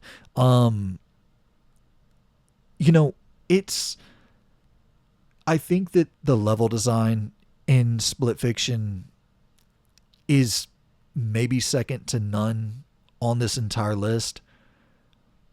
I think that the side quests alone are more enjoyable than 99% of the main quests on this list or on any other list. It's fucking crazy the level of detail put into the worlds of, like, oh, now we're gonna play SSX, and oh shit, okay, now we're at damn Charlie and the Chocolate Factory. We're Willy Wonka's factory. We're in Hogwarts land, and I'm actually a wizard, and I can turn myself into these other. Okay, all right, playing some ping pong, classic Nintendo, or not ping pong, fucking, what's the name of that damn game? Pinball. Yeah. All right. Starting to get late here. Brain juice leaving mind. Split Fiction is fucking excellent. It's fucking excellent. The boss fight designs are incredible. It's a fucking masterpiece. It is a masterpiece of a video game, and very high, very, very, very high in my top 10 for sure. So let's go ahead and we will push Split Fiction on up into thy top 10. And once again, we shall rank these at the end of the video. At the end of this 5-hour video, we shall rank the top 10. And next up on the old chopping block, we got Avowed. And it's funny talking about Kingdom Come Deliverance 2 and games that stuck with me all year. Avowed really is one that did, and maybe not for good reasons entirely. I think that this game has a very, very bad story with just a bland as can possibly be world attached to that story, which is that's a problem for a big role-playing game. But god dog, the combat in this thing is ridiculously good. It's some of the best role-playing game first-person combat that's ever been created in the history of ever. And the exploration is top tier. The parkour and just movement, it feels really, really good to play Avowed. And like that's important, like I know that in this day and age of incredibly divisive and incredibly negativity is a leading form of currency on the internet in 2025. And within all of that, it's almost once again in this black or white conversation of incredibly awful, everything bad, or incredibly great, everything God tier. Let's not forget that, yeah, Avowed story sucks. The world's boring. It's fantasy. I almost said fucking fantasy slop. Hey, I'm a product of my environment. Listen, it is that, right? But this combat, and it's one where whenever I first saw the combat revealed in the trailers, I was like, oh my God, this looks horrendous. And then I actually played the fucking game and I was like, I got my spell book in one hand and I'm reading it off, and I got my different spells here, and then I got my gun in my other hand and my sword in the other. And it just the impact, the parrying feels so good though. It's so weighty, crunchy, like great combat, man. Fucking A, it's good. But unfortunately, overall, I was left fairly just uninterested in everything about Avowed. I finished it, but kind of just one of those finishes to finish it. I don't think I would put it in my 11 through 20. No, I don't think I would rank it ahead of Silly Polly Beast or Donkey Kong Bonanza. But I do think it would be in 21 to 30, and I probably would put it above Robodunk, and we'll bump by Sweet Carole down to the top of the 31 and below range. Okay. Interesting. Next up, we have, what do we got next up? We got Dying Light the Beast. So this is one that I recently finished, Dying Light the Beast. And actually these next two games that we're going to talk about, or three or whatever, are games that I recently played through. And Dying Light the Beast is incredible. It's so good. And it's, once again, kind of funny how it lines up to where it's right next to Avowed. And it's that same exact statement kind of repeated here, where the story is, I like the world of Dying Light the Beast more. I like the tone. I like the more kind of machismo, 90s, early 2000s, big Hollywood blockbuster. It's taking itself extremely seriously, even though there's nothing to really latch on. Like, the story's not great. But god damn, man, this is a incredibly fun game to play. And then out of anyone, I think they have really mastered it. I think Techland has really mastered the first person parkour, the moving around. You can make arguments that maybe Avowed's combat is a little bit better and just has a little bit more going on. But I think when you're talking about movement, nobody has even come close to Techland in terms of the first person parkour. Mirror's Edge a little bit, but there's something about how big and sprawling and these fucking gigantic creatures chasing you around everywhere, and the volatiles at night, and you're jumping from rooftop to rooftop, and it harkens back to like the golden years of Tomb Raider on the PlayStation 1, where every jump felt like it really fucking mattered, and you had to be pinpoint precise. Your character wasn't going to do the majority of the work for you. And I know I sound like an old ass man, but there just is something to Dying Light and the movement. And, then introducing, you got cars in the mix, and that adds a totally new element where you're driving around the city, and these fucking big ass zombies are jumping onto your car, and so you're ramming your car into a tree to kill the zombie, and it's creating these emergent moments of shit that you would see once again in a big blockbuster zombie movie, and you're getting to participate in game form. That's always something that is so appealing to me, of like, oh, I've seen this 144 times in a movie, but I've never done it in a game. And so, oh, cool, I get to do it in a game now. Like, I love shit like that. And yeah, man, it's, having the bringing the guns back and having them as like a main focus of the game. It's just, Dying Light the Beast is incredible. It's, it's not like a game I can wax poetically about, but it's not a game that's really designed to be waxed poetically about. Like, it's kind of the same as Deliver at All Cost. And yeah, it's probably a top 10 game of the year for me. And I know we're in some weird territory here where I guess I didn't think about this all the way through, but I figure out my top 10 of what is the lowest on the 10 that needs to move down, or that should probably be, we'll finalize all of that at the back end. But Dying Light the Beast, I mean, I sure as shit want it in my top 10. I would like for that to be in my top 10.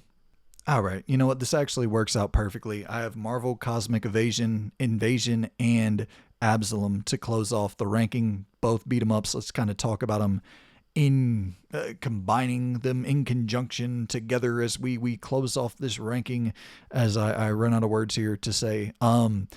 It's interesting. I think that I like Marvel Cosmic Invasion more than Absolum because I like old school, simple, like 2D traditional beat 'em ups. Absolum isn't much different than Marvel Cosmic Invasion other than the roguelike element added into the mix to where you're going to repeat the same runs over and over. But like, I don't know. Everyone's going to be different about their preference for, once again, everything with games. But with roguelikes, I'm more so in the leave it camp. In the take it or leave it camp, I'm more so in the leave it camp. I would rather Absalom be this 4 or 5 hour thing that actual levels designed where you go progress forward and then and listen, I love Absalom. I finished it twice, I think, at this point. I want to keep playing it because I do like the gameplay loop a whole hell of a lot in Absalom. It's like every time I die, I do have this feeling of like, fuck, I lost an hour of progress that I'm about to have to track back through and yeah, it's never, I don't think that I get that same feeling that others do where they're like pumped to jump back in and then to do another run and to repeat the same thing that they just saw and then with slight deviation. I get that some people love anything with roguelite attached to it. They are immediately on board. I'm almost the polar opposite, where as soon as I see roguelike, it's just a massive turnoff for me. Although art style, gameplay, the different builds that you have and the different, characters and the various attack patterns and move sets and how varied they actually are. Like I love Absalom. I don't know. For my beat 'em ups, I don't really need all that much, man. I know that's a weird thing to say, but like, I'll take a little chill Marvel Cosmic Invasion. But I mean, both fucking great video games. I would rank them actually fairly close to one another. Honestly, I'd probably put both of them in the 11 to 20 camp, I think.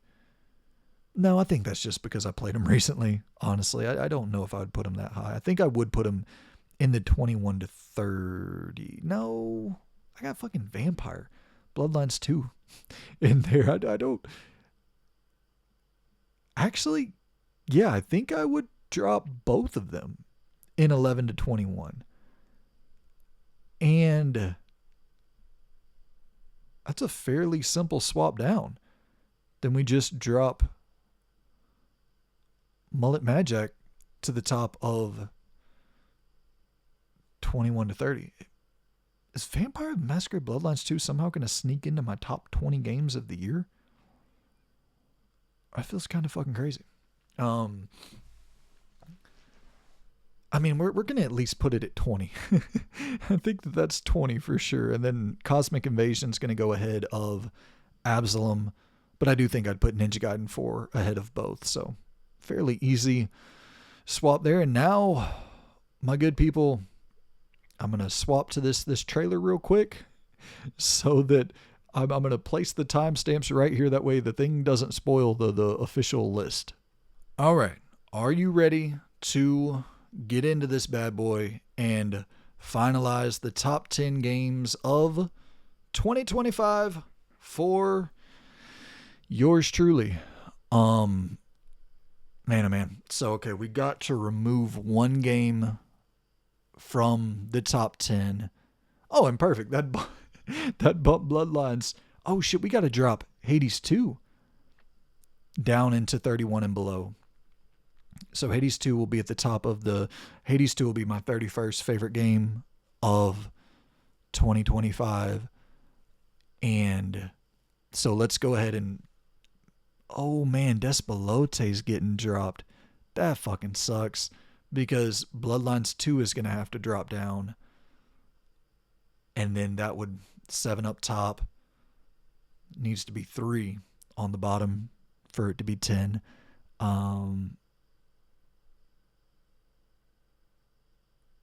Fuck, man. Yeah. I guess Despelote is gonna have to drop, unfortunately. All right, that's okay though. That's I mean, fuck, dude. Once again, what a crazy year for video games. Being the 31st best game or my 31st favorite game on this list is not that is no slouch. Above Hades 2, above By Sweet Carole, above Doom, above Death Stranding 2, fucking Silent Hill F. Like that's pretty damn solid, man. All right, so let's go ahead and really get into this top 10. Finalize this top 10. We got the room for whatever has to drop down and be the 11th best game of the year. And okay, looking at it right now in my top 10, this is no order whatsoever.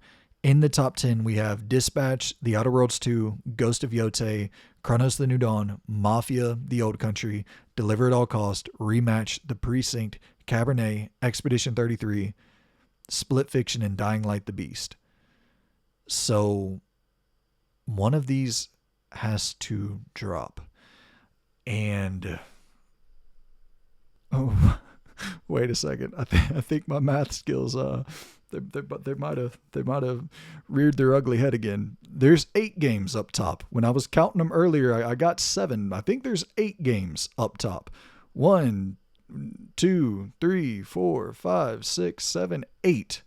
So that would mean it's 8 up top, 2 below it. So we got some adjusting to do real quick. So I think what we do, Absolum drops to the top of 21. College football drops to number 31. Oh shit. And then also Captain Blood drops ahead of college football to officially top out 31. Hey, I'm right. 1, 2, 3, 4, 5, 6, 7. Okay, yeah, it's 8. And then so we got room available now for, well, we actually need 2 spots. So Cosmic Invasion drops down to be the 21st best game of the year. And then Blueprints now becomes the 31st best game of the year. Yeah, maybe there's a reason I stuck with S through D for all those years instead of trying to get my brain to fucking do math at midnight. All right, so let's see here. Back into this top 10. We got everything arranged. We got the room for 2 games to slot down into that 11th and 12th space in the 11 through 20 category. The Precinct is one that's moving down for sure. I love the Precinct, as we talked about earlier. But even earlier, whenever I was discussing it, that was one that I wasn't quite sure about putting in the top 10, even at that time. So that's one that's moving down. And now we got to move one more to the 11 through 20 category, or the 11 through 20 list range. And now it gets really, really challenging.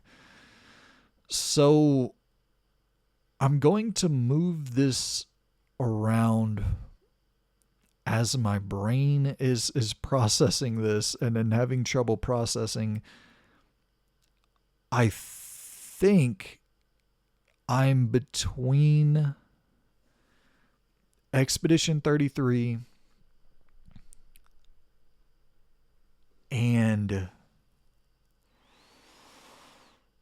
motherfucker. I think I'm between Expedition 33 and Rematch as the 11th best game of the year. One of those two I think is getting cut from the top 10.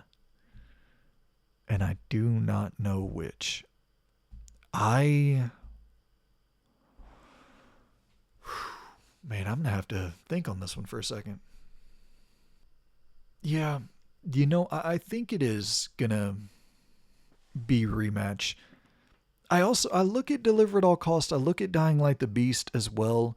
And so let's just kind of go ahead and we'll start moving and shaking as these thoughts are hitting my brain.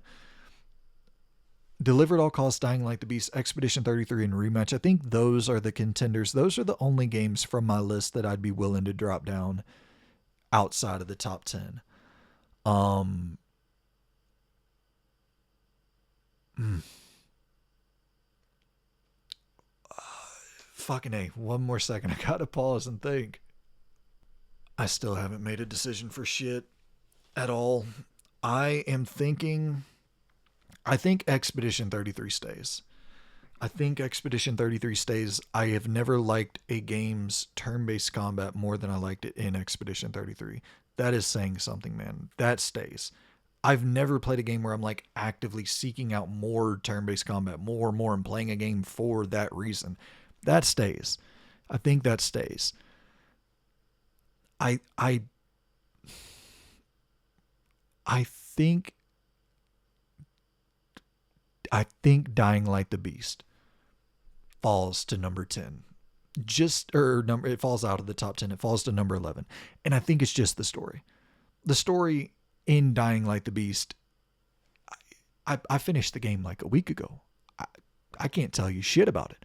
The ending's kind of cool, but like, I mean, I can tell you, sure, they're the main, but like, I don't remember any moments in there. I finished like a week ago. Once again, my brain sometimes doesn't function, so that might be the case. But I can tell you shit about Expedition 33. I finished that in April. I can tell you shit about like all these games, and I know that some games are not focusing on the story, but I like stories. What do you want me to say? Even though you see Split Fiction sitting right there, and it's like, well, not much of a story going on here. There is one, but it's certainly nothing to write home about. And maybe that hurts Split Fiction in this list, but I don't think I've enjoyed any of these gameplay loops as much as I enjoyed Split Fiction. So I'm going to want to rank Split Fiction fairly high for that one reason and that one reason alone. But I do think this is the top 10, like the final Deliver at All Costs, Expedition 33, and Rematch are going to be 8, 9, and 10 on this list. So now we just got to build 7 to 1. And it's such a tough year because I do. All right. Let's go the other way. I do think I know what my top games are. My top games are,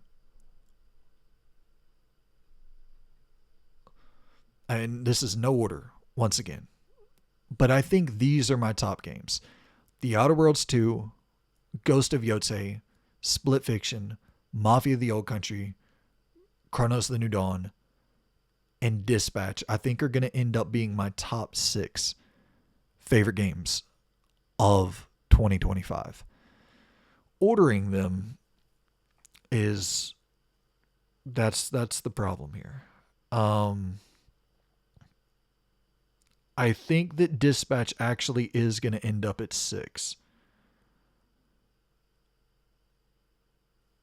You know, fucking A. This thing might have ordered itself.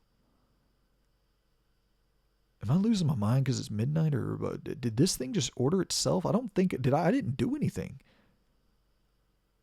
Anywho, this might be my top.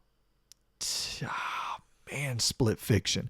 I do think this is okay. So I think that number 10 is Rematch. Number 9 is Expedition 33. Number 8 is Deliver at All Cost. Number 7 is Cabernet. Number 6 is Dispatch. Number 5 is Cronos: The New Dawn. I think 4 is Mafia: The Old Country. And I think my top 3 are Split Fiction, Ghost of Yotei, and The Outer Worlds 2. Those are my top 3 favorite games of the year. I do believe. Yeah, I'm almost certain those are my top 3 favorite games of the year. Ordering them is an entirely different task. All right, another break. But I feel like taking a break's not really fair to you guys. I think we got to order this. We got to order this in real time. We got to talk through the thoughts together. No cuts, no edits, no fucking. All of this has to be done in real time from this point on. This is the top 3. So I'll tell you where my thoughts are in the purest of these thoughts have not been thought yet. They're hitting my brain and they're about to come out my mouth. No filter, no processing of these thoughts. Split Fiction has my favorite gameplay loop of the three. I think I enjoyed playing Split Fiction more than I enjoyed playing anything on this list in 2025. Ghost of Yotei has like the perfect package of everything. I loved every moment of the gameplay. I thoroughly enjoyed the story. One of my favorite stories of the year. Not perfect, but thoroughly enjoyed it.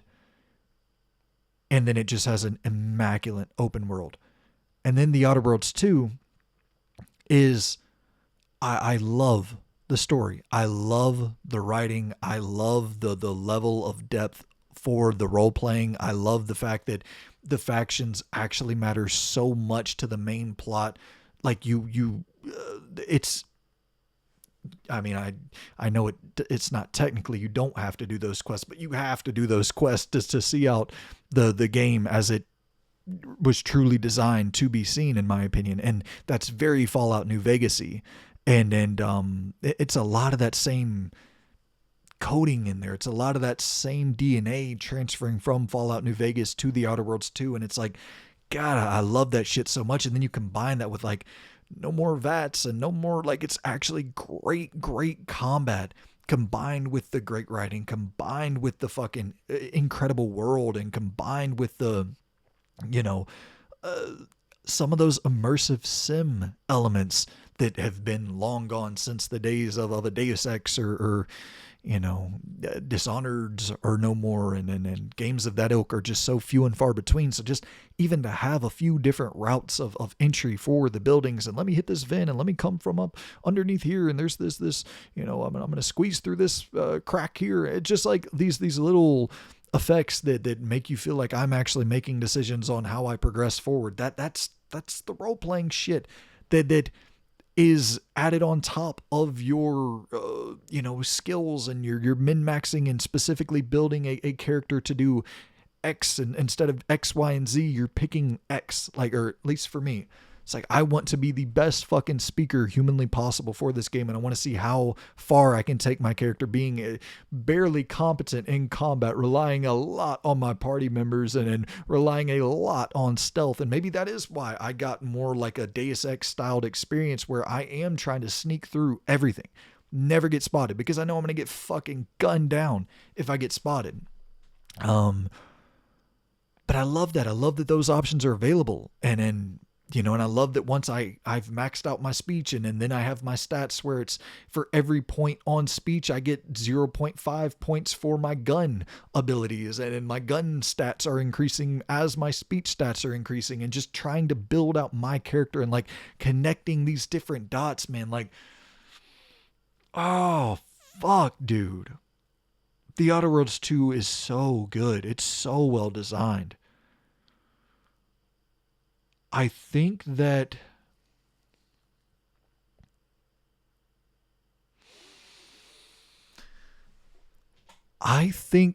but there's never been anything like Split Fiction in terms of the ending.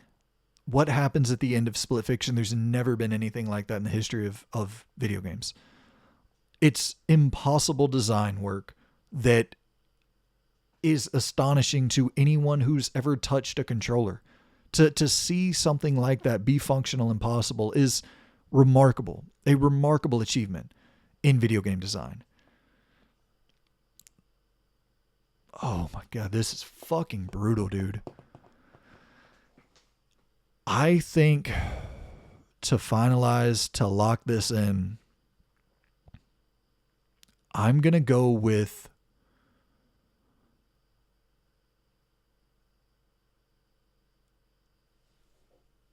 I'm putting Split Fiction ahead of Yotei.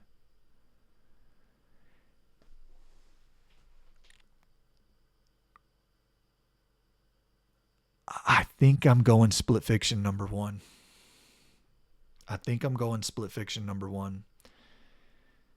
And it's only for one reason. The Outer Worlds 2, I won't think back to the moments.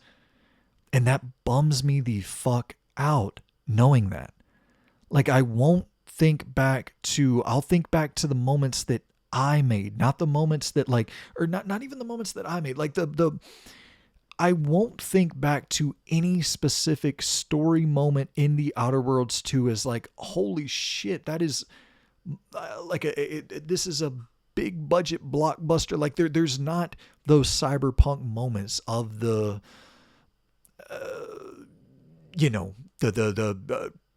the side of the building and then fucking ships coming and fucking taking you out and you're jumping down. And it's like, once again, don't want to spoil randomly just throw a fucking stray spoiler for Cyberpunk, but like that's shit I'll never forget. The cast for even the more I think about it, I just don't think that like the Vicar Max, there's not that moment in the Outer Worlds 2 that is on par with that for me. It's a game that is fucking so excellent across the board in every area for what you want for an RPG, but it just lacks the moments. And that's a big ding. I'm gonna drop it below Yotei, because Yotei at least does have the moments that you'll think back to, and so much that I love about the Outer Worlds 2 with the writing and all that.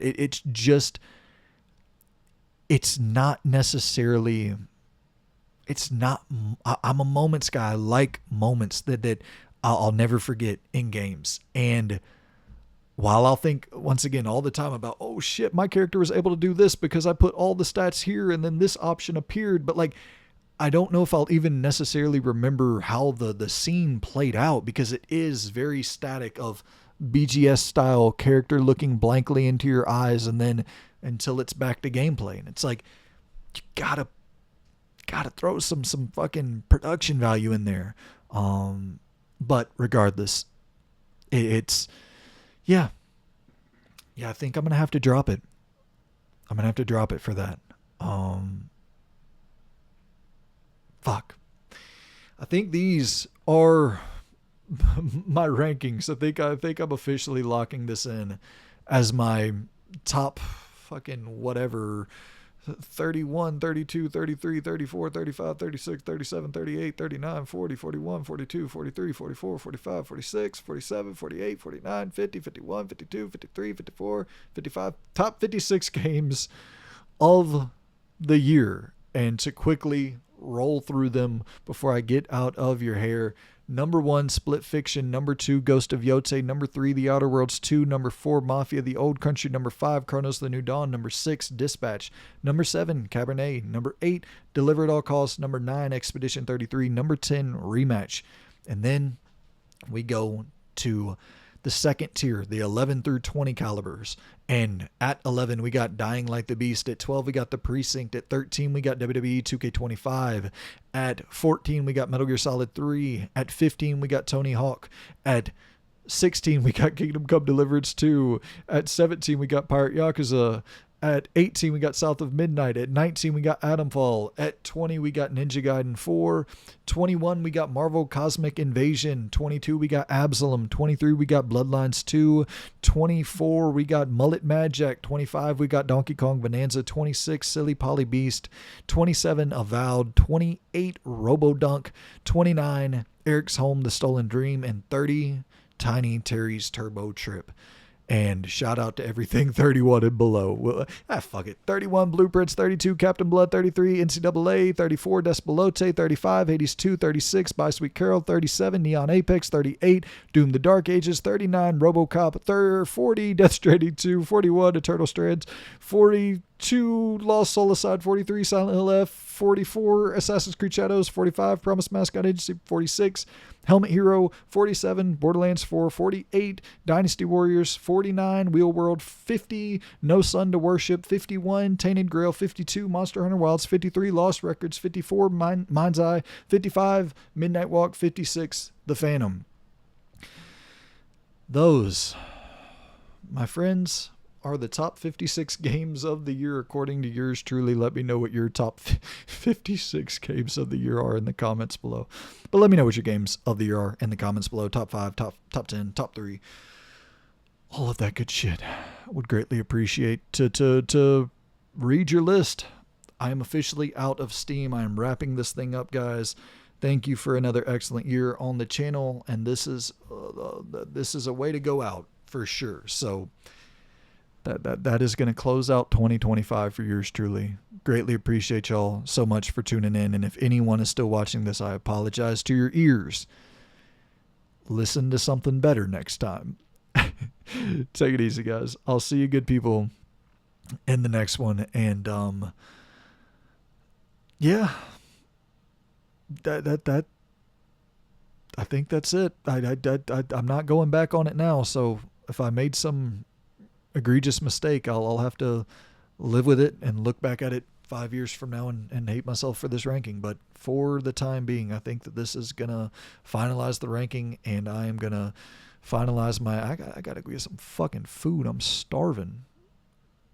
It's midnight. Sounds like it's a Whataburger night tonight. Shout out to the Whataburger for staying. Maybe some Waffle House. Waffle House kind of sounds fucking good. Yeah, I think I'm gonna hit Waffle House. Waffle House is the move tonight. Appreciate you guys. I'll see you at the old Awful Waffle at 1 a.m. And let's go. LETSGO. Have a good night. Take it easy. It's not probably night for you. You're probably watching this at a normal time like a normal human. All right. That's it. I'm going to press stop recording now, because that's what I got to do to stop the recording.